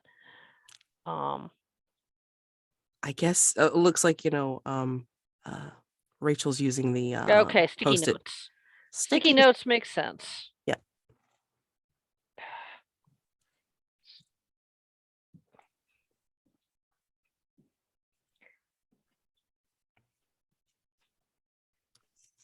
All right, so I think definitely some of these tie together pretty well. Like the hidden used checkbook with checks missing and the argument about buyout offer kind of pair off. And then, because they both deal with like money and stuff, maybe the missing photos and the illegitimacy and the scratch flip phone can kind of pair together somehow. So I guess we should start. Do we want to start with who murdered Howard and work our way backwards? Or who Sure. murdered Howard? With money and buyouts and whatnot, I'm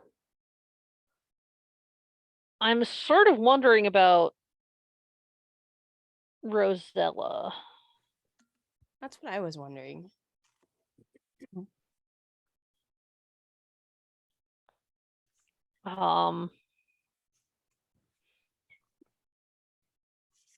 Because it seems like she's very involved with she's been intimately involved with not only the BelCanto, but inevitably with the gala for a long time, and with Holly Stamp being involved with the gala,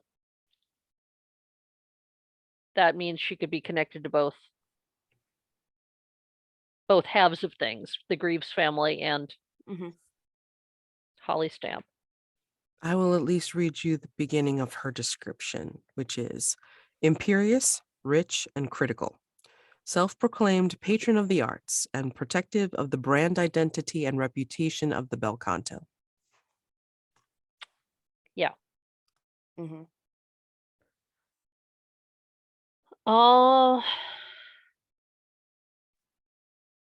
But I mean, with the reputation though, I mean, like, I'm always kind of like, well, would you want murders happening here? Because then you got more problematic things with the reputation.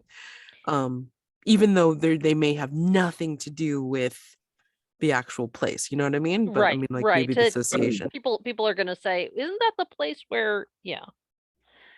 But the flip side of that is if there are murders, it's in the news, and that does make it more of a hub of like talk and gossip. So it could be one of those ways to like kind of drown up more. All publicity is good chit-chat. publicity. Yeah, depending on how you look at it. Especially if she has a handy scapegoat in mind. Someone to pin it on.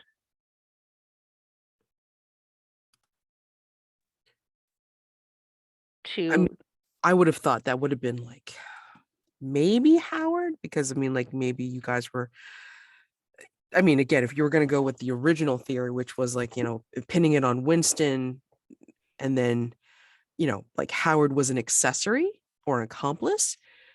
I mean, like, how does that change now that Howard is one of the ones killed. You know what I mean? Let's see.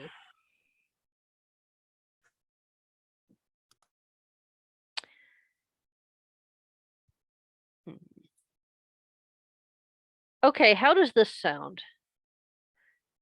Rosella has some kind of grand plan that Miles was resisting. So she found a way to bump off Miles. Nathan was only ever a target because he was getting too close on that.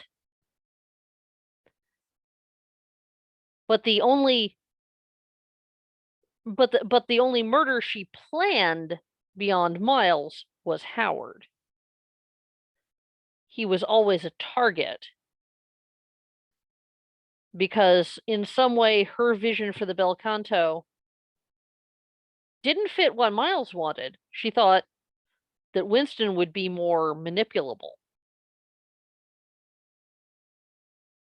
in some way to her view, but she didn't like maybe it was the commercialism of the Holly Stamp tie-in or something like that she felt was not right for the BelCanto. Quick question. Do we Mhm. know who owns the BelCanto?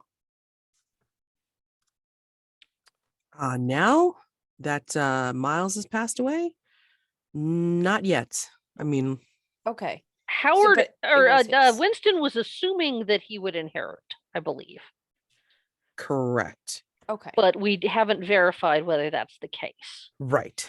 Okay.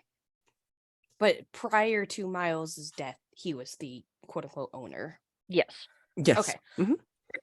That's why I think I missed that somewhere in the line of stuff. So Yeah. It was in the lengthy description in the beginning, so now I know why they don't do that. okay. But yeah. So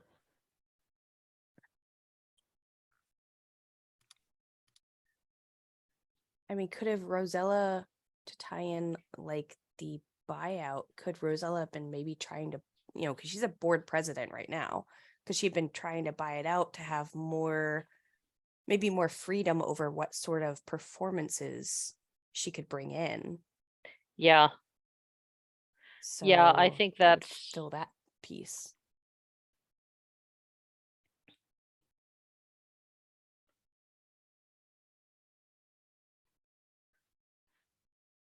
do we know whether the argument was heard before Miles's death or not? I think it was a little bit vague. And there's a reason for that. I mean, Right, again, you can okay. contextualize it. What fits your theory? So You it may be that Rosella was arguing with Miles. She wanted to buy the place out. He wouldn't let her. Mm. And so she monkeyed with his heart medication. Whoops, I can spell. Buyout has a T on the end.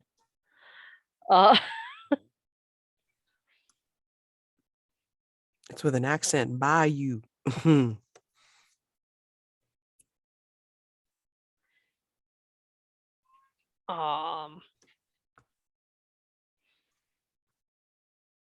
Because as a longtime close associate of the family, it's easy to assume that she could have had access to the house. And if Miles' final illness started out genuine, if he was genuinely getting frail and then was moved to the first floor bedroom, that would have given her a much easier opportunity to mess with his medication. And if Yeah, he was that sounds already good. frail, it would look more like a natural, Yeah, she wanted that to go completely quiet under unremarked. the radar. Yep. It may be that was actually the only murder she planned. And the reason the other two are so different in MO is hasty improvising. She planned the meds. That was all, carefully done and plausibly deniable. And then Nathan spouted his mouth off and she was afraid that would trigger an autopsy or something that might uncover a discrepancy, making people look around, and so she panicked and bashed him on the head. Okay. Okay. I like it. What if her name was the one that was missing because of the argument she was getting removed? Ooh. Like that. Like, Okay. Yeah. Word got out that she was being removed from the board of directors because the argument went so south. Oof. But you don't want anybody to know about that. No. Yeah, so maybe Yep. she was removed from the gala program. Oops. Stop that. I'm trying to draw an arrow. So if you grab the little dot at the corner and drag it, you can like connect them. Oh, okay. Thank you. But I think you can only do one dot to one corner or one dot to one thing at a time. So Okay. Thunk. Ah, no, stop. Stop it. Sorry. I'm adding the sticky for the name missing. I don't know Mhm. if where you want to put that. You can go ahead and use that if Yeah. you want. there. And that said heart meds, and now it's erased. I don't know. I Oh, don't know. oh, that's weird. Okay. Go ahead and retype it in. I don't know why it like Oh, you've disappeared. got double sticky notes there, I think, or something's That going on. Oh wait, did I put one in by accident? No. And I don't Weird. know where that shape came from because I was not on the shape drawing tool. I don't think. Yo, we got The this. fun with technology. Murder board. Murder board. Okay, I'm gonna take out that For shape. playing this in person, I totally want to get a cork board and a bunch of Oh, index cards. Right? Oh, for sure. That's fun. The real mystery is how anybody uses them. That's so true. I think it's a lot cooler and a lot more usable in Roll20, but I haven't tested Probably. it, so I don't know. Okay. Okay, so all right, so we're using the draft the gala program with the name missing. We're using the expired heart meds, if I recall correctly. Yes. We're using the argument over the buyout offer. And then what else are we using? Are we using the checkbook that it was her? Well, I found it in Howard's room. Right. So the question could be, did he steal it from her and she found out? Or Come on. did she try to hide it on his person to make him somehow look guilty of something? I mean, Hmm. again, you can contextualize and add like Yeah. whose name was on the checkbook, unless it's one of those funky ones where it's like it's not going to have anybody's name on Like a it, traveler check. something like that. Yeah. Ooh. Okay, I'm gonna let other people do the typing because I am somehow causing more glitches than I'm solving here. You're like, I'm just gonna keep adding notes. It's Yep. cool. Well, Yep. I I don't mean, know you're how. able to maneuver but it was- the you're able to maneuver the line, so I think that's even Here. funnier. What do you want it to say? heart meds. Heart meds.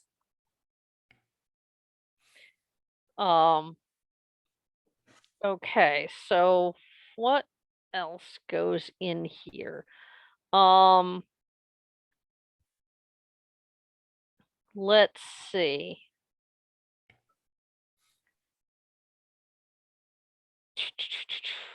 What's up, Drew?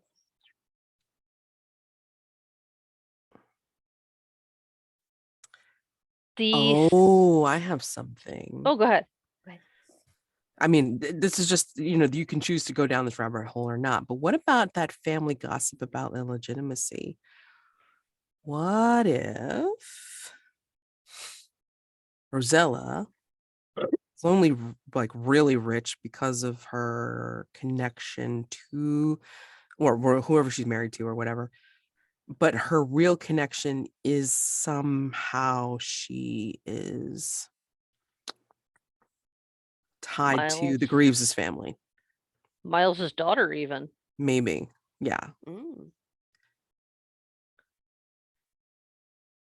So she could justify all this in her own mind as I'm still keeping it in the family. Right. I'm not taking it away from the family. Yeah. I'm doing what the family always should have done. Hmm. Rosella is becoming kind of a sociopath here. But 3 murders, that, yeah. I mean, if you want to use that clue, you don't have to. No, I I mean, like it though. I Okay. think that adds flavor to the motive, if nothing else. Okay. Well, just for now, we're going to use it. So that's 4 out of like a minimum of 7 that you can use Right. towards the roll. Would that also explain the missing album then? Because I know we kind of paired those up together before. Yeah. They're not missing because someone was removed from the album. They're missing because someone wanted to feel like part of the family, and so they swiped pictures from the album. What So about there's no proof that they're not part of the family. what about I do think we know? Oh, go ahead. I think the missing plaque was definitely the murder weapon for Nathan Horn, right? Okay. Yeah, I think that's one of the things that you wanted to use for that. And Right. and I'll accept it. I mean, like, it doesn't have to be completely like, off the beam from what you originally said. But Right. I mean, I'm liking this trace to Rosella. And because it's convenient there, the plaque, then why the hell not? Yeah. Know? And she would And notice it details. Like if she's like, like a busybody of like trying to say how it should be done, she would notice if a plaque was kind of like off center or was able to be shifted or, quickly taken from its mooring or what have you, to be able to grab it as this impromptu, hey, I'm going to bash your head in kind of thing. Right. And it fits with the theory that Nathan's murder wasn't planned. Correct. It was just an impulsive grab nearest heavy object and whack. Yeah, I like it. So we got the program with the key name. Well, okay. So does the program over the key name missing still work with this? Yeah, because that was a result of the argument that she had with Miles Got it. that her led removed. her to realize that she couldn't just manipulate Miles. She was going to have to get rid of him. Right. Okay. So that the meds, of course, like that got covered. Missing plaque in the honors hall, the buyout offer, the missing family photos / the family gossip about illegitimacy. So again, 6 clues out of the minimum 7 that you need. Actually, like really the minimum would be 3, but nobody wants to roll with a negative if they can help it. I have a way to tie in the Santa hat and the curtain. Okay. They were okay. We know that her murder of Nathan was, well, no. we are theorizing that her murder of Nathan was completely spontaneous, impromptu, whatever. She may well have gotten blood on herself in the course of it and kind of freaked out about that. So if, say, it spattered on her hair, she grabbed the Santa hat to leave the building with, so it would look like she was just being seasonal. That's why the blood is on the inside of the hat. She wasn't wearing it when she committed the murder. She was using it to cover up the blood to get out of the building. And then she dumped it back in that disused room the next day because she figured no one was going to pay any attention to that room. The wing curtain was because of her experience with the first murder. She swiped the curtain before murdering Howard to sort of toss over herself as a cover for her clothes. And it did get blood on it. And that's why she couldn't return it to where she'd taken it from. I like that too. Yep.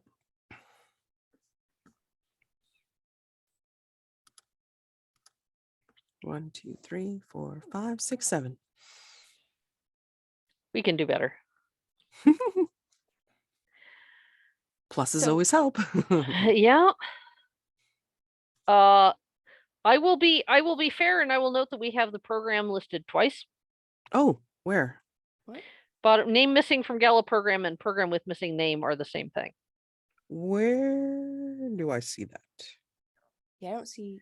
On the whiteboard, not on Oh. the clue list. Okay, you're freaking Oh. me out here. Oh, Okay. you're right. 'Kay. There we go. Cool. I fixed it. Great. And here, I'll draw a fresh arrow going to there. There we To go. make it look properly murderous. Yes. Yes, tie these things together. Love it. Okay. Okay. So 8. Did I count that right? I think you have 8 clues now that you've used. 1, missing 2. plaque, yes. Okay. Which ought to connect to Rosella as well. It does increment the clues explained number when you check them off too. So it is 8. Okay. Oh yeah, there we go. Oh yes, Duh. good. Yay. So, Oh, quick Arctosaur, so good. question. So Yeah. good. So the illegitimacy was that she may or may not have been kind of related somehow to Miles. Correct. Yes. Do we know if Nathan had a wife? We do not know that. Because I'm wondering if there could have been a pseudo wedding that he didn't bless, and maybe that's how that came up. And now my brain just totally forgot where I was saying. Oh, the flip phone. So the flip phone was actually, it was hers and her mom and dad, while they aren't, Miles and whatever Miles's wife name was, but it was her actual mom and dad. Mhm. And she was trying to make it seem like, no, I'm actually part of the family, and that one of the stipulations was like, you need to cut off your regular family because it sullies our name or something, which is part of the illegitimacy. They don't want to claim her because of her birth something. Feel free to say no, by the way. I mean, that's up to everybody. It's like it's a bit tenuous. Yeah. So I'm not sure if that kind of works with the rest of what's going on. Because it creates more connections that may just kind of drift off into the ether rather than cohesively coming back to the Greaves family. At murder mysteries. So Oh, well, I mean, I'm no big shakes at them myself. It's just wanting to make sure that it makes sense enough to be able to explain away something. Hey, this is why we're pointing at you, dear. Because Right. So Do we think that Rosella broke the Holly Stamp limited edition collectible in order to get Howard to go do the inventory so that she could find a quiet time to murder him? I like it. Ooh, wow. I like it. that. That was setting up her opportunity. Oh, Mhm. nice. Okay, go ahead and mark that. So that is 1, 2, 3, 4, 5, 6, 7, 8, 9. 9 clues. Did you want to try and fit anything else, or do you want to just roll with a +2?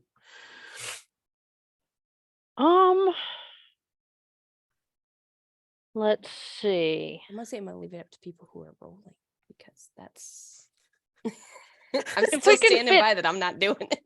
If we can fit one more in, there's got to be a way to make the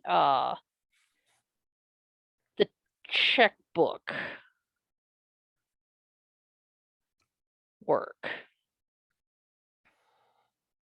because this is partly about money. There was an attempt to buy out.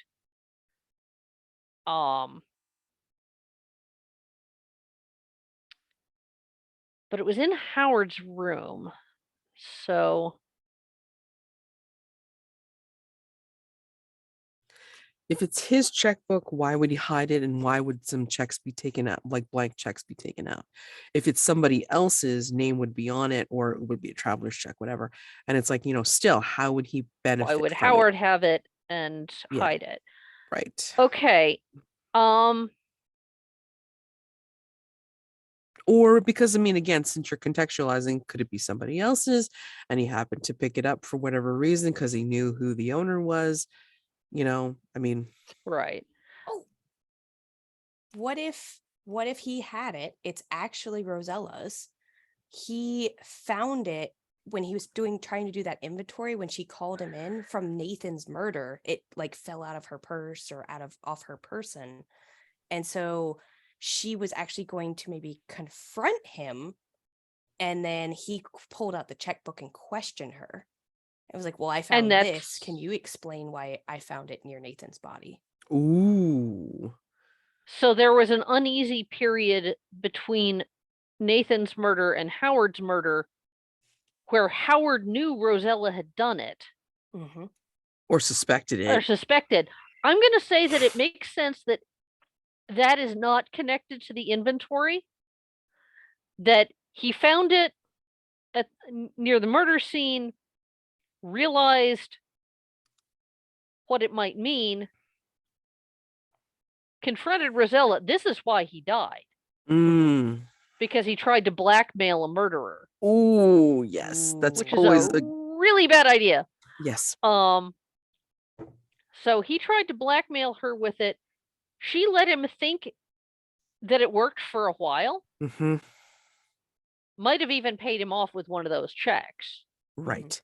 And of course, it's not going to appear on the register. Yep. Right. And then she broke an ornament to make him go do an inventory, which gave her an opportunity. Yep. Because he would have been cautious when he knew she was around.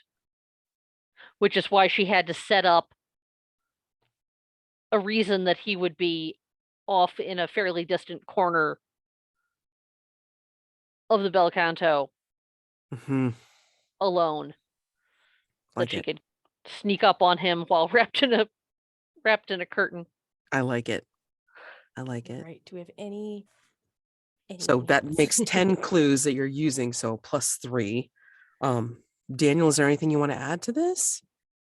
No, I think I'm good. I can also take on the role if you want. By all means. Are we satisfied with that? I think this is a pretty solid theory. I mean, it's like it's giving everything, like, for lead up, and then also for the impromptu murder, and then was it premeditated, like somewhat premeditation of the second murder, and well, a third murder, depending on, like, how much you want to count. Yeah. I definitely count Miles as a murder. Okay. All right, cool. So like if you're in Europe, you start counting from 0 in murders, and if you're in the United States, you start counting from 1. Is that how we're like floors? Deleted the murder board. All right. Are you ready? Here we go. +3. We're at 2d6 +3. Yep. What is it? I didn't see. What is it? Oh God. 6. Wow. No. No. What are you? No. What are you lying? You guys are killing me. What are you lying? Oh man. Turns out I won't be home for Christmas. Oh my gosh. I think this might be a time to use some crowns. Yes. Start looking at some crowds here. Wait, can we do? I thought we couldn't do anything to affect this roll. It's No. there's like a special rule that if we all expend a crown. Yes, you all have We can to bump agree. it up by 1 to complicate Yes, it. so you can Success. bump it to the next die tier. So yes, if you all agree to do a crown to raise this up, then it will go to the 7 to 9 result. So your theory will be right, but to resolve it, it'll be a bit complicated to nab the culprit and such. Okay. Okay. Yeah. Oh, So my goodness. yeah. Wow. Oh my goodness. Yeah, I think this is time for crowns because one This is so spectacular reasonable. catastrophe was enough. Because I mean, again, this was even more reasonable than the last one. So I'm like, oh shit. Although, if we keep going this way, then it's like, you just keep up coming with new theories and people get murdered down to the last one. Right. Yeah. I just like we can just win this one through attrition at this point. Oh, Yeah. God. Our murder board's gonna have like 600 stickies on it. Yeah, but the problem is we may wind up with a certain degree of attrition of Mavens too at that point. Or, We've already lost one. How many can we afford to lose? oh, God. But, or even like you find out it's like, and then there was one. And it was one of you all It along. was one of us all along, right? Yeah. Birdie, no! Oh, no. Oh, she was hiding in the background that whole time. We knew it. She's a nurse. Like, We're- just like, I'm a We're all nurse. just like puppets with crocheted strings. I'm a nurse. I can't stand it. I can't stand it. Okay. All right. So if everybody's agreed. And I think we agreed that like everybody does the ground of Christmas past. So that's already on the table. So yeah, you would just pick out one of your void crowns or crown of the queens, and then you would narrate. So I would say like at this juncture, you can take the time to narrate like one or both of the crowns that you owe. Or you could do one and one. So one now and then one at the very end of the session. So again, Crown of Christmas, Crown of the Ghost of Christmas Past is to, again, narrate where something serious happened before or during Christmas. And then whichever void crown or queen crown that you decided to use, then you would narrate that, or again, include the detail for something in the future, depending on what you picked. Okay. So anybody want to start with their crown or crowns? So I think I have 3 to do. Okay. Yeah, you do. Because Okay. I have the flashback, and then I went with the shadow for this one because why not? Figure something fun. Yeah. And then of course And then the Christmas one. okay. Now, I will say, like, just as the between, if you want to combine your narrations, like, it's like the same time period or the same incident, you can totally do that. That's perfectly fine. Just if it's something that is narrated, then please like read off the narration from the crown list. What do you mean if it's narrated? Well, okay. So for instance, Shadow of the Void is something that, you would only do during cozy vignettes to show the dark entities subtly reveal themselves. Yeah. Mhm. So that would only happen during the cozy vignettes in the beginning. And then if you're doing like the chariot, then that just affects a modifier. So you wouldn't be narrating that sort of thing. And then let me see. Okay. Yeah. I think you have to do the void crowns in order, right? Void crowns are in order, correct. And then the crown of the queen, you can do any of them. But if you're doing crown of the queen, I just want you to tell us what the narration is first before you do it. Okay, got it. So we know what you're speaking about, Got it. Okay, I can start then if you guys want. Go for it. So I'll start with my Crown of the Queen, a flashback of my fondest memory with one of my children. So this would have been about 14 years ago. Maria messaged me and said that she was going to propose to Chandra and that she wanted me to make a miniature diorama to be the ring box for the ice cream shop where they met. So I got to make that and then help plan the whole shebang, and it was the best. There was so much glitter, by the way. Of course.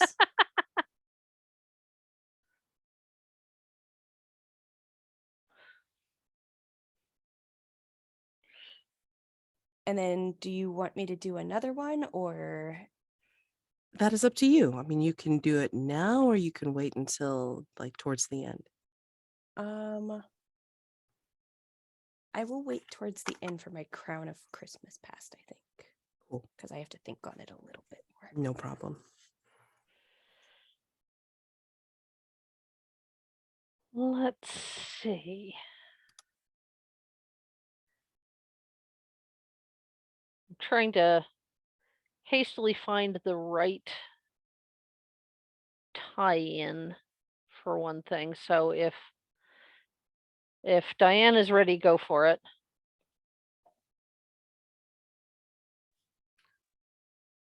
I guess the only one that I have is the Crown of Christmas Past. That is, you said, narrate something. What was it, important that happened on a Serious, I think. serious, Serious, yeah. serious that happened on a Christmas prior, huh?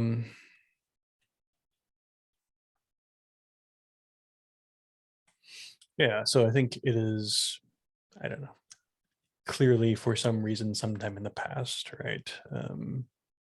Diane looks a little slightly younger, slightly more chipper, still living alone.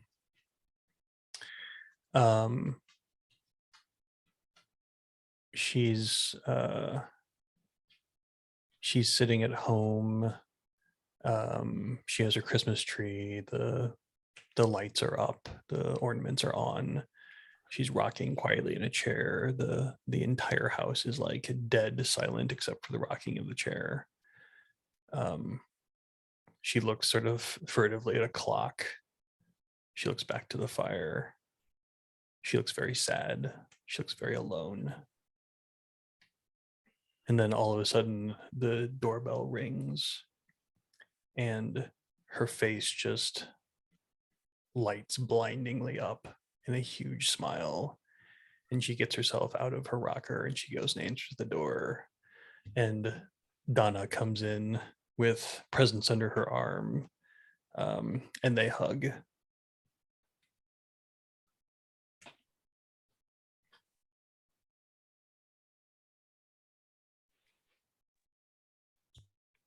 Astrid? I'm gonna tie two of mine together. I'm gonna do both my Crown of the Queen and my Christmas Past. So the Crown of the Queen, flashback of your fondest memory of your late partner. This was when my career was really getting off the ground. And I was starting to get lead roles at major opera houses. And you know, I was really making my mark. And the Metropolitan Opera was doing Tales of Hoffmann. And there's an aria that's popular, Les Oiseaux dans le Charmille. The doll song is what it's actually most commonly called in English. Which is a mechanical doll singing a ridiculously complicated aria. And I had been sure that there was no way I was going to get this role. No way in hell. But Lange told me, no, you're ready. You can do this. And his faith in me, as well as the amount of work we put in ahead of time, allowed me to nail the audition. And I got the role. And for all the things were sometimes tense between us, there was absolutely none of it the night that I got that call. I was absolutely elated. And I happened to get that call on December 17th.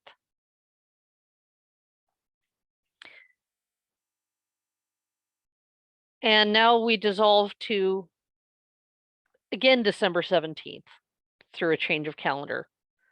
Many years later. Our little New York apartment is decorated for Christmas. but it's very clear that there is no Christmas spirit here. Because Lan and I are sitting looking at the results of his latest round of medical tests. And the words stage 4 and inoperable.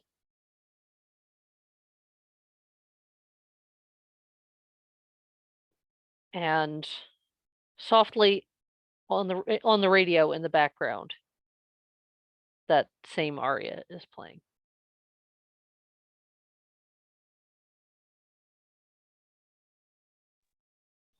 Amazing. Goodness. All right. So,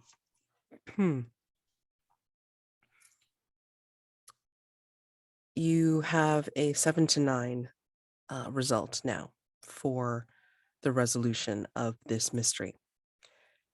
What would you like to do to present, get people all together, like try to make this announcement, at one of the gala events? I mean, again, there's like so many things going on. There's like, some concerts still. There's like the charity auction dinners or the, just like the board dinners or something like that. And certain glitz and glamour happening like all around. The week's wrapping up pretty soon. And then, again, performances all over the place. Like, how do you guys want to present your findings and expose Rosella? Well, as we know, I'm a sucker for a dramatic parlor scene. I'm for that if others want to. I'm here for letting you do that. I kick open the boardroom doors. They're having like one of the meals. Shove her in. No. I can totally picture that there was probably going to be some difficulties, I'm sure, along the way. No. I do think that we should make sure that the sheriff is handy. That would usually be helpful. It should definitely not be. We know what she's capable of, or what we think she's capable of. Yeah, triple So- homicide. I think we should want handle backup. with care. Mhm.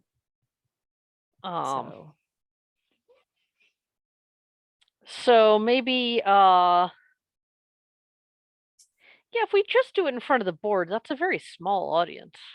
We should definitely just take over the whole like sound system when she's presenting at the beginning of the Testing. gala, and have you give it while she's in the spotlight. Yes. Yeah. Okay. I like this. Look, I'm good friends with Sam now. I'm sure he can help us get. There we go. someone. Get me into the booth, Sam, and I'll take it from there. Wink, wink. Well, I can't get you into the booth, but I mean, if you need like a good sound Offstage system. mic. Oh, Offstage yes, mic, then. totally. Okay. I can totally do that for you. Can you do All it right. right where the missing curtain is, so that you're not behind where the wing curtain would be? You're just like there. If she where turns can to see you? look, she'll see Yep. me.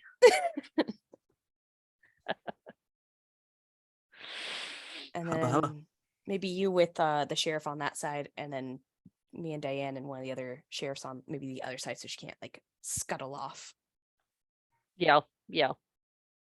I think for lack of of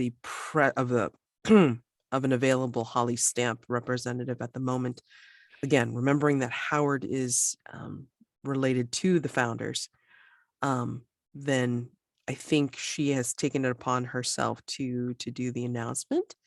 Like any kind of announcements regarding the charity auction and the display and what have you.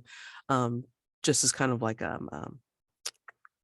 I can't remember the Latin term for it, but I mean basically being the one present to be able to do it. Right. At one of, like, it could be one of the concerts, it could be one of the presentations The to ice sculpture contest. I think the That ice would- sculptures are outside though, Oh, I right? thought they were Yeah. in like a. I don't know why I thought they were in a section of the hall. I'd I be live in like puddles Florida, all man. over the Ice place. isn't a thing, okay? I mean, let's put it this way. It's like, I had that as a detail on like the Dad Overboard like yacht. It's like they're so rich, they don't give a shit. They're gonna have like a family, like a family of ice Portrait sculptures of ice of them. sculptures. Yeah, of themselves. Oof. So it's possible. Like you got Yeah. well-heeled donors, sure. But no, let's just like say the ice sculpture stuff is outside, and Okay. then like the bigger events like for the hall and everything are inside. Could it be during like the start of the auction? Because I feel like that would have the biggest crowd. The auction's going to be a big and Yeah, 'cause people influential wanna and see- well-heeled Mhm. crowd. Sure, and- sure. Yeah. We Yeah. can totally do that. Because like, she's making the introduction, and then she's like, and she's looking very sorry about it. Like, it's like unfortunately we don't have our, our wonderful colleague Holly here, to be able to make this presentation and to conduct this wonderful auction at this time.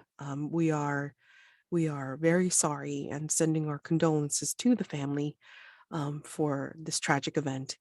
But we are carrying on, and in the name of the Holly Stamp Company, we are holding the auction for this charity event towards the BelCanto, as well as the need-based scholarships for the BelCanto events.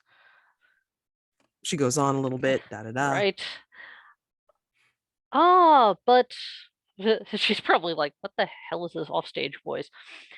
There is one respect in which a representative of the Holly Stamp Company is here, as well as multiple representatives of the Greaves family. Hello, who's Christmas. this? Is a time for ghost stories. As Charles Dickens has told us, and many others, it is a time when the dead may return to point fingers at the living. Sam, this is not part of the presentation. Can you please turn that mic off? Trying to continue on with the auction here. Sam, if you could turn her mic off, thank you. Damn you! And I proceed to lay out our whole theory in dramatic style. Still staying behind the curtain. I'm just this disembodied voice telling the world what she's done. I think she's tried to move away, and then trying to, like, she throws down the mic, always safe, and then she will, like, stalk towards the the sound system and such. Going to say that before you even get to the part about her, necessarily like, her whole stake in this, I think she's going to make for the door, as if she's like going to try to get the authority to shut down, like, your voice from wherever it's coming from. So she's going to try to leave the hall. What are you guys doing? I'd be going after her, slipping out. If Yeah. Since the curtain's missing, she can see me standing there talking. Because from on stage, she can just look straight into the wings. I think she is going she coming at me? Yeah, she's gonna like, stalk towards you for sure. Where are you located, by the way, Diane and Effie? Are you in the audience, or where are you? I thought we were gonna be on the other, like she's on the side missing the curtain. We were gonna be Okay. on the other, like, if she's off stage right, we'd be off stage left. whatever. Okay, perfect. Okay, so now, mind you, Diane, she knows you as Petra. Okay, so just a reminder. No, oh yeah, Diane. Yes, she knows Diane as Petra, yes. Why do you think your name is Diane? Never mind. I don't want to know. And then with Effie, it's like, Effie, you're backstage. Mhm. You can find shit. So basically what this means is if you want to use your move, then each one of us has to contribute something that you would find backstage if you want to create something. Okay. So Do I want it? But what would I create? What am I I trying don't to know. create? Something to stop her with, obviously, but Yeah. Yeah, so I guess I would try to create something to stop her somehow. All right. So each one of us would have to give you something, like give an item that most likely would be backstage. And like you Mhm. have to figure out how to use them. And then you would get, if I remember correctly, how does this work? This move works like. You improvise a situation using whatever is at hand. Ask the other players and keeper to name 3 objects you find in the environment. So long as you can give a plausible explanation for how one or more objects will help you with an action, you can have advantage Okay. on a single roll related to that action. Well, All right. Go ahead. obviously you have access to a giant roll of gaffer's tape. Ooh, That was the yes. first Oh. thing that I thought of too. Okay. Absolutely. Absolutely. So, I mean, also to that effect, I think you have access to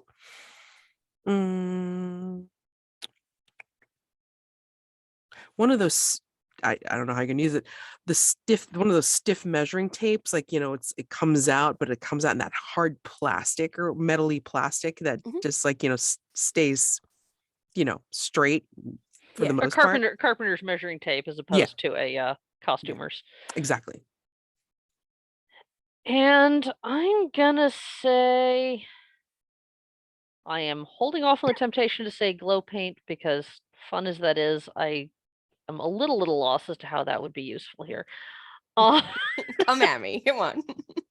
oh, if you want it, I'll say glow paint. All right.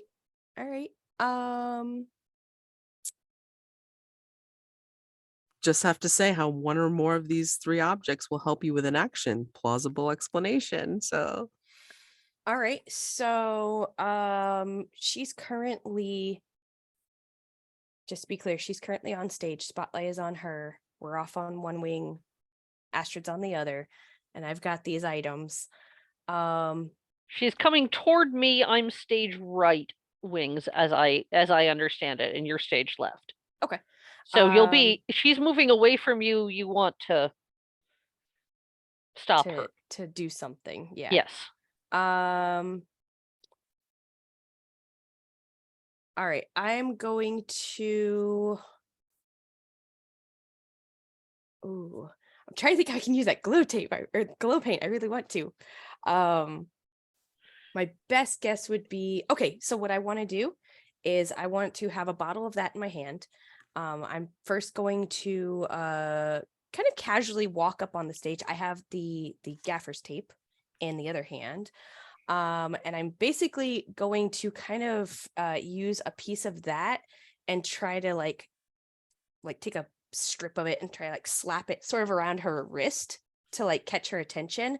And as I do that, I'm going to spill the paint kind of across the floor so that she steps in it and basically pull her nice and close and just whisper, if you start running, I'll have the lights shut off and we can find you. I like it.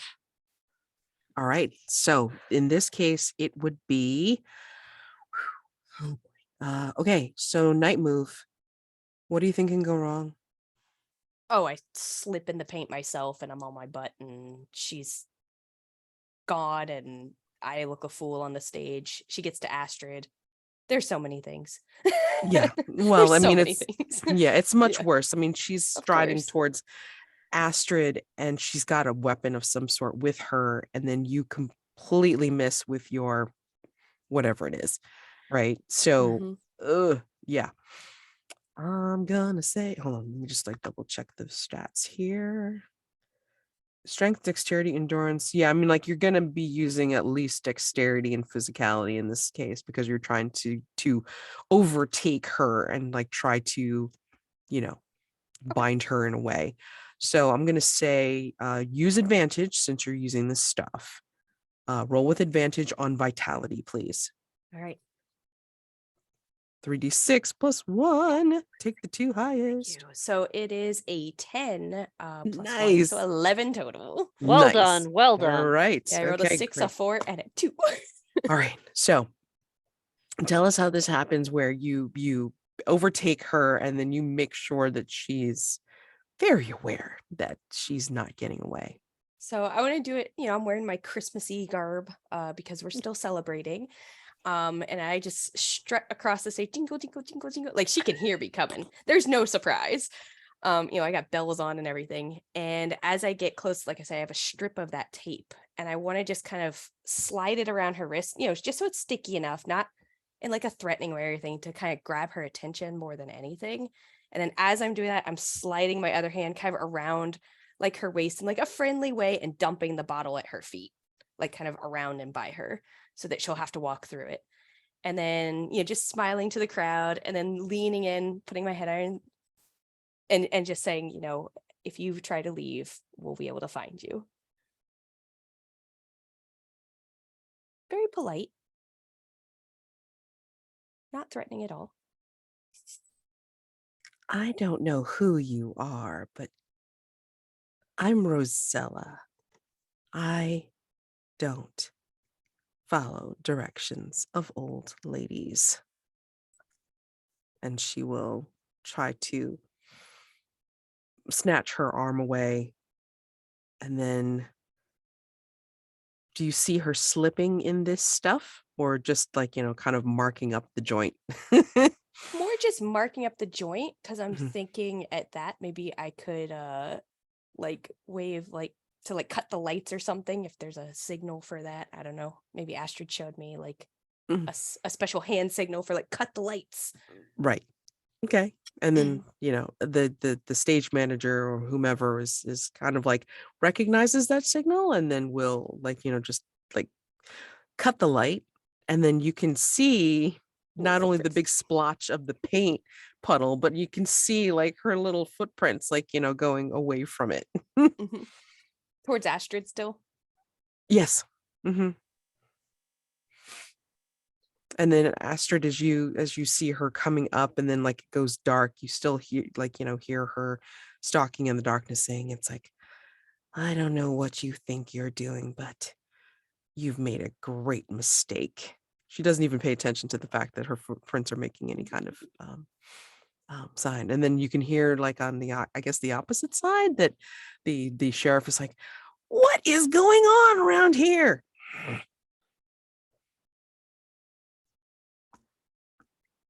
He never understands what it is we're up to, but except trouble. Right, exactly. Well, it's a little tricky for me to gauge exactly how close she is to me, apart from the feet. Right.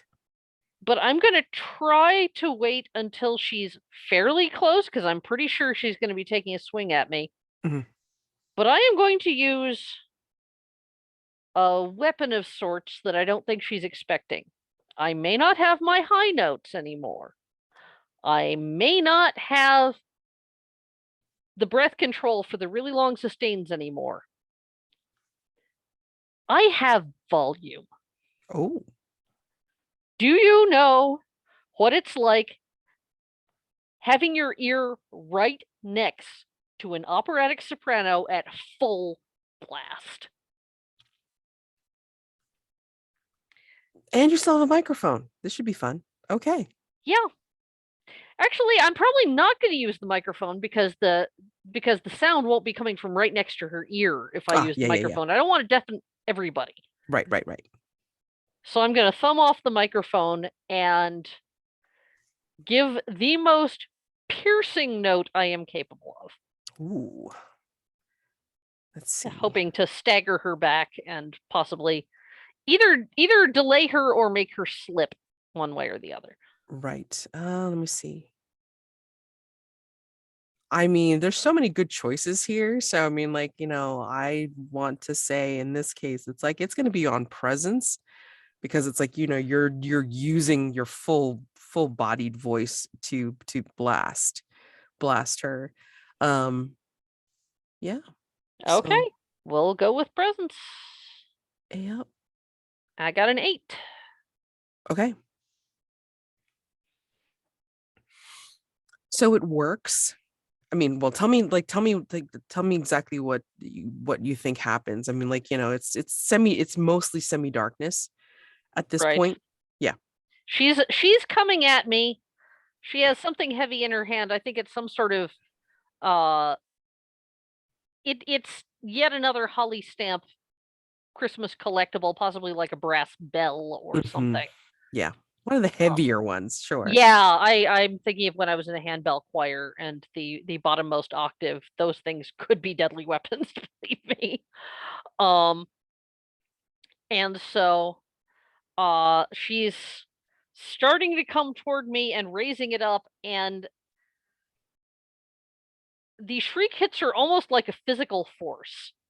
She's so startled and discomfited that she sort of staggers, reels back a couple paces, might even drop the bell. I don't know, but at the very least, it has given me a little more room to maneuver and time for someone else to catch up to her. Sure.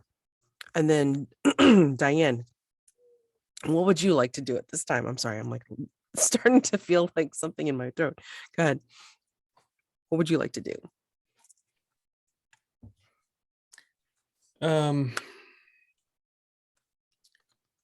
I think that Diane is going to. She's going to try to use the flash of her camera to disorient while Astrid is, going at the audio side of things. Excuse me. I'm going to say night move. Okay. Especially for the surroundings, like, again, like mostly semi-darkness. So it's tough to see. The only thing that you can really kind of orient is, where Astrid is because of her voice and the footprints that are on the floor of, Rosella like staggering back or away, Okay. basically. So. And what stat do you think that? Let me see. Charm someone, intimidate someone, capture someone's imagination. Composure is steady hand. You know what? Steady hand, calm disposition. So composure. Okay. I'm not even gonna let you I'm not even gonna worry about the conditions at this point. I'm just gonna say it's like, just roll straight with your composure. Okay. I think you're all together in this, so it's like it's not like like the conditions are affecting you at this point. Okay. Here we go. It's a 5. Wow, my dice rolls are amazing today. Okay, so we're going to introduce an interesting part of the game, which isn't used very much. In fact, it probably should only be used once a session. Let me see if I can find it right away, because it's like I meant to look this up before and I didn't. All right, so we have what's known as cut to commercial. This is a very special keeper reaction, one that pays homage to the television shows that inspired the game and suggests that Brindlewood Bay is itself a television show. So here's how it works. If a Maven undertakes a perilous or dramatic action that provokes a die roll, and that die roll is a miss, you can say, "Let's cut to commercial," before the outcome is narrated. Then we're going to give you a short prompt, and you may narrate a commercial inspired by the prompt. If you do so, you will return to the regular scene and allow play to continue as if you had rolled a 10 to 11. Okay? So if you can do a short little commercial for, let's see. Oh, what works? Oh my God. I've never seen like some of the other ones before. I mean, usually we start off with Happy Jacks, but I mean, like, I want to do something a little different. Yeah, I'm also afraid that I don't have time. Oh, I do you have to call go? it. Yeah. Oh, I'm so sorry. No, Okay. it's fine. I knew we were gonna run a little late, but I didn't know we were gonna run considerably late. So. Okay. Yep. I'm afraid I'm have to open door for now. Oh, okay. Alrighty. Well, I mean, like, if one of the remaining Mavens wants to take that on to like, help this succeed, that would be great. Well, I mean, thank you for playing through this game, Daniel, and appreciate your, Yeah. your Maven, Diane. Oh my goodness. Oh, Diane's been delightful, and it's been great playing with you. Yeah, Thank you so much for absolutely. having me. I look forward to hearing about the awesome finale. Yeah, Yes. definitely. And then, like, put your stars and wishes into the chat, okay? Sure, yeah, I will definitely catch up with you folks in the chat.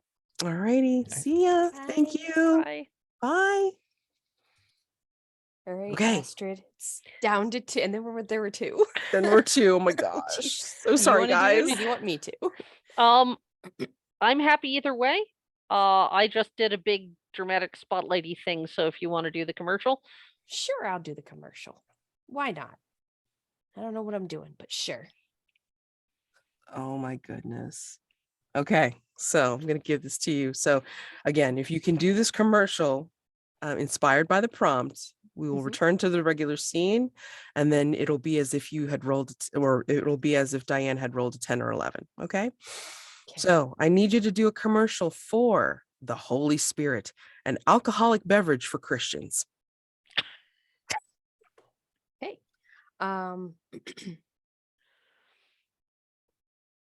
Now, do I have to just say what I would be saying in the commercial? Like, do I narrate the whole commercial? Like, what? You can what is do the- both. You can do Okay. both or either. I mean, like, it's however you want to do it. Okay, so it's the Holy Spirit, the alcoholic beverage for Christians. Okay. Oh jeez. Hold on, I gotta make a note real quick so I don't forget stuff. I don't mess up the name when I go to do it. Okay. So the commercial starts. There's like that stained glass, the Jesus on the stained glass, like on the cross, and it kind of pans in and goes through the glass, and you see the interior of the church. And then the voice comes over. Are your Sundays just not as lively as you want them to be? Do you need a little more pep when you visit the pew? Come on down to Bob's alcohol store and get the Holy Spirit. And it's gonna pan to like a choir boy in like his robes or holding the bottle, where you can get the Holy Spirit, 6.66% alcohol, all for you, all you Christians, so that you can celebrate your Sundays the proper way. And then pans out. Oh my God, so good. 10 to 11. All right. Yes! So going back to our scene, then yeah, Diane. Well, I mean, like, if you want to narrate, or if you want Astrid to narrate, like, one of you narrate how Diane succeeds with, doing the flash on her camera and, stopping Astrid in her tracks. I mean, Rosella, not Astrid. Oh yeah, sorry. Rosella. See, now I'm getting names mixed up. Might Sorry. be stopping Astrid, but Stop singing. No, yeah, I was gonna say maybe as Astrid like screeches at Rosella. I was gonna say it, Diane, now. At Rosella, she kind of steps back a little bit, just enough so that Effie I can reach out and like almost like grab her and turn her towards Diane, thinking I'm more just gonna confuse her. Like that, like spin her around a couple times almost, but I just do like one turn to kind of like get her going in that direction. And then Astrid, would you like to say how Diane? And Diane is in the perfect position now to pop forward with the camera and right in her face. And she howls in indignation, and as she swings her hands up to cover her eyes, she drops the weapon, drops the bell, which lands with a fairly horrible clank. Brass bells are not meant to be dropped on hard surfaces. And she is sufficiently staggered, confused, and disoriented that these slow-thinking sheriff finally manages to get it together to come over and put a firm official hand on her. And Rosella is taken into custody, protesting vociferously, of course, but also deafened and blinded somewhat and All like, the you know, conditions. dripping with some paint. And yeah, the authorities have taken her away, and we're going to close out on that scene and say that it is after mystery solved. And then we're going to basically cut to epilogue of like what happened, like, you know, like the next day or the day after or what have you. I want to say that in this interim, as things are nearing the holiday end, or at least like the gala, almost at the end of the gala, I think Diane's might be still like in the dumps, even though you guys have like, you know, solved the case. And I think she is sitting at home alone. She won't tell you guys, like, you know, what she's experiencing, but you know, when she's looking at, like, I guess pictures of her and Birdie together, I think she hears a doorbell, and she goes to the door without looking because she's not expecting anybody. But then outside of her door is Donna, bearing gifts, finally visiting after several years and apologizing for like letting it go too long. But she's here now, and she wants to stay and enjoy the holiday with her mom.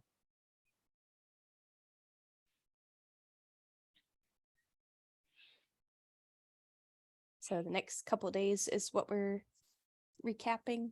Yeah. I think since I know Chandra and Maria are going to Maria's family for the, you know, for Christmas and the holidays, you know, if Astrid or Diane or Birdie are around, they want to do something, you know, definitely do Where something. is Birdie? Yeah, I don't think like, you know, you ever discovered like what happened What with Birdie? happened? Nope. No. But I would probably, you know, like grab meals or whatever with them as we have time, you know, if they have nobody visiting and stuff. And then maybe hit up Sam, like, hey, you know, we had a good chat, and he's still around at the rest of the gala, so I'd enjoy that. And maybe, you know, if, like I said, if the girls aren't around, just kind of hang out with Sam and, you know, maybe have dinner one night, not at either of our places, at a restaurant. You know, we're gonna be civil. I mean, he did have your car in the display. He did. Yeah. He did. So Yeah, but just kind of enjoying the rest of the gala and spending some time with friends and new friends, Sam. So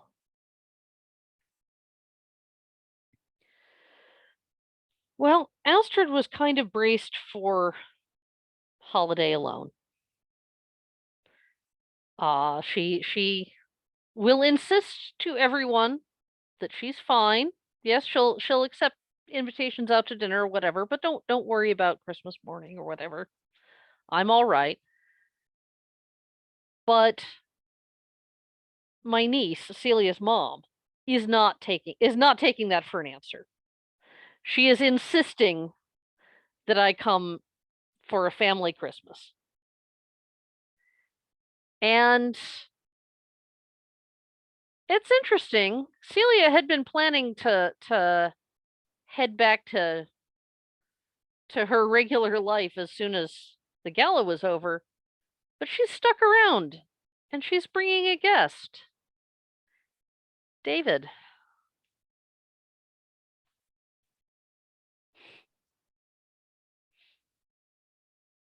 So the last shot of Astrid is at a a bustling family dinner table, with heaped with holiday delicious holiday goodies, and well decorated room, and everybody enjoying each other's company.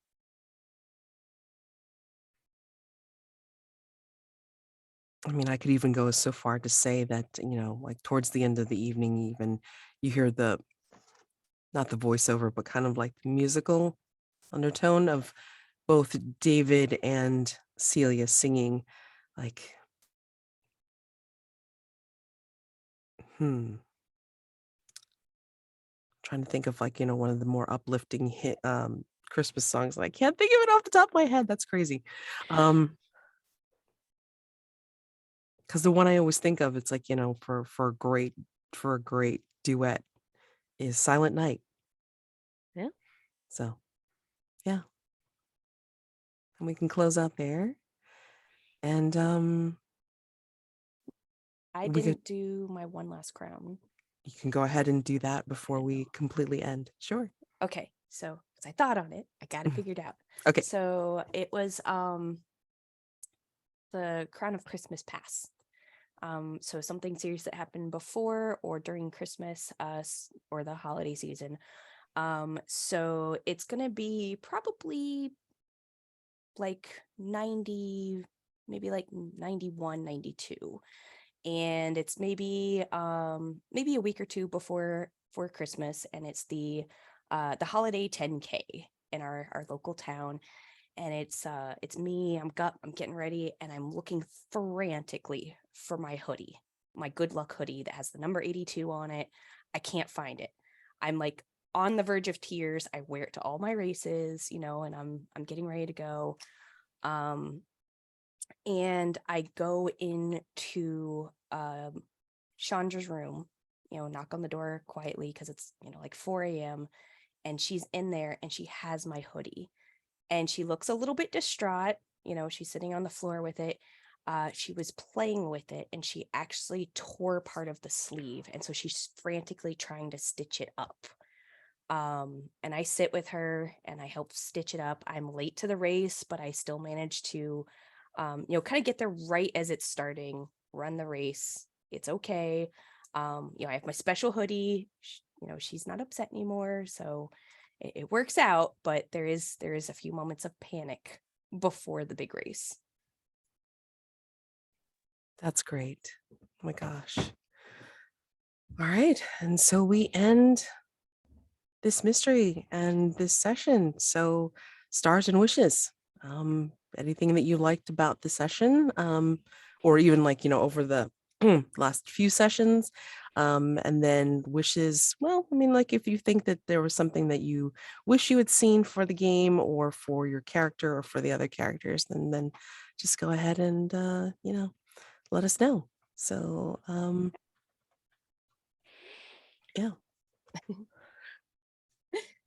I'll go first, I Go guess. for it. So this was so much fun. Mads, this is awesome. Like, I like the whole holiday theme, but it's kind of spooky, but very cozy, and it gives like a lot of chances for like fun little moments, and glitter, of course. And glitter, of course. Glitter, of course. Yeah, I really, really, really liked all of that. And then Astrid, your character is just, I love her. She's so like, I'm the boss, and just very like light but commanding, but like approachable, but like no nonsense. Like she just hits all the right tones. I love it. So you did such a good job with her. I loved it. Wishes, I don't know that there's anything I wish for other than maybe more of the like void stuff like sprinkled in. Like I liked the little like, thing with the tentacle and like the spooky snow. Like I like those little like sprinkles. This is only my third time playing, so I don't know how all of that works, but yeah. it's a layered experience for definite sure. I mean, like by 3 void clues, you're supposed to get like, a little bit of the history, like backstory on it. And then like, little hints are given further along as you gain more void clues. And I actually forgot to put one of the void clues into the character keeper, which was the cracked guitar. Ah. But yeah, aside from that, I mean, like there was some like history that I could have tried to sneak in there, but I mean, like, we were just having such a good time trying to get through everything. Oh my gosh. Trying to fail again. I mean, what? Oh, well, who would have known? Who would have thunk it? Oh my gosh. But I mean, yeah, stars for everyone, like, for the characters, as they showed up. I mean, of course, like, loved Birdie, and it was like a callback to, like just again, these things that like, were remembered for how her character interacted with everyone else, as well as like, even when she wasn't here, and then like, kind of like seeing a little bit of like some of that influence still, around. And then Diane's character, even though like less play, I mean, like, for the fact that, she was like, very intrepid, and then like going into the spooky areas by herself, holy shit. Like always a joy, and so, and appreciated that character so much. And again, like, Astrid with her poise, like strong poise, and of course, like, Effie with just her enthusiasm. Just so wonderful. So yeah, I mean, I really enjoyed running this for you guys, and I'm so appreciative that you got a lot out of it. And I think I covered all of the moves. I mean, like, I wanted to make sure that you had the fairly full experience. You did the Gold Crown Mysteries move like in the last mystery. You did cut to commercial here. You did like, the day and night and that sort of thing. And then of course the regular meddling move. And it's very simple and has a structure, but I mean, like, you can do so much with everything. And like the crown narrations were wonderful as well, so I loved it. I loved it all. Yeah, So thank you. I have loved every minute of this. All the characters. I mean, Effie and Astrid are such an odd couple pairing. Yep. The glitter on the cookies, and Astrid's just like, seriously, seriously. But not gonna comment. Just no, not eating that. No, thank Just you. gonna quietly brush it off and but yeah, this mystery was a fun one. I as Rachael said, the ability to pull in all the Christmas tropes and trappings and all that was a lot of fun, especially contrasted with the really spooky stuff. That is a fun juxtaposition. And what I said was absolutely true, that especially for in Victorian England, Christmas is a time for ghost stories. Yeah. That's a real tradition, and so that fits. There's a lot of meat there to explore. And so that made it doubly appropriate. And of course I love Diane and Birdie to pieces, and I'm sorry they weren't able to be with us for the whole thing, but that happens. Yeah. If I had one wish, it would have been nice to see Chess get some kind of on-stage smarmy jerkness and comeuppance, but it wasn't necessary. And you didn't focus on him, right? I Yeah, mean, we like, because didn't. when you do the playthroughs of this, I mean, like, even if you did this mystery again, or if you did All Hallows Scream, or you did one of the other mysteries more than once, but depending on the players that are with you, I mean, it's so Right, it imminently could go totally playable, differently. totally differently, and the concentration of who you're going to focus on as a side character or suspect, I should say, it could differ from game to game. sure. So you just don't know. I mean, like, I gave you a fine cast of characters, but you guys didn't talk to Chess, you guys didn't talk to Keth. So I mean, like, there were still some people that you could have interacted with more. And if anything, I'm gonna say, like, I pantsed it because Marta's not really in there. And I just like said, okay, I mean, you want to talk to Marta? Sure. I don't, whatever. Yeah. I liked it. Exactly. So I did sort of think that at one point, maybe we should throw in a moment at the very, very, very end that hints that Sam really is Santa. But I thought You you said could've if Sam you is the wanted. murderer. a I was like, little "No." wink to the camera or something. oh, and- you could have and totally done that. I mean, like I would not have minded sound at of all. sleigh bells off Oh, screen. yeah. No, or no, what something. it is when I go over there for like dinner one of the nights, he like, gentlemanly takes my coat and he goes to put it in the closet, and as he's like shutting the door, I catch a glimpse of like the red coat with the white trim, like the outfit hanging. Nice. I don't like it. Just like, Maybe he's the real thing. Maybe You he's got a don't know. sideline as a professional Santa. he's Yeah. certainly magical. Exactly. And do we know Mrs. Claus's real name? Who the hell knows? No. It could have be no idea. Effie. No. Could be. So yeah, no, it was a pleasure running this for you guys. I mean, like talking it up for doing something else or a different campaign. I mean, like, I'm up for it. We'll see what happens with my schedule. Yeah. And yeah, Just so keep I us had a lot of posted fun. and we'll Yes. Yeah. see what we can work out. Exactly. So I had a lot of fun with this, and and again, I thank you guys so much, and Daniel and Luna for also joining me for this, for All Hallows Scream, and then of course, like my mystery here. So this was great. Thank you. Yay, thank you. Thank you. All right. So if there's nothing else, then you guys have a wonderful evening or whatever, and I Yeah. will see you for more gaming in the future. Yes. Indeed. All right. Bye.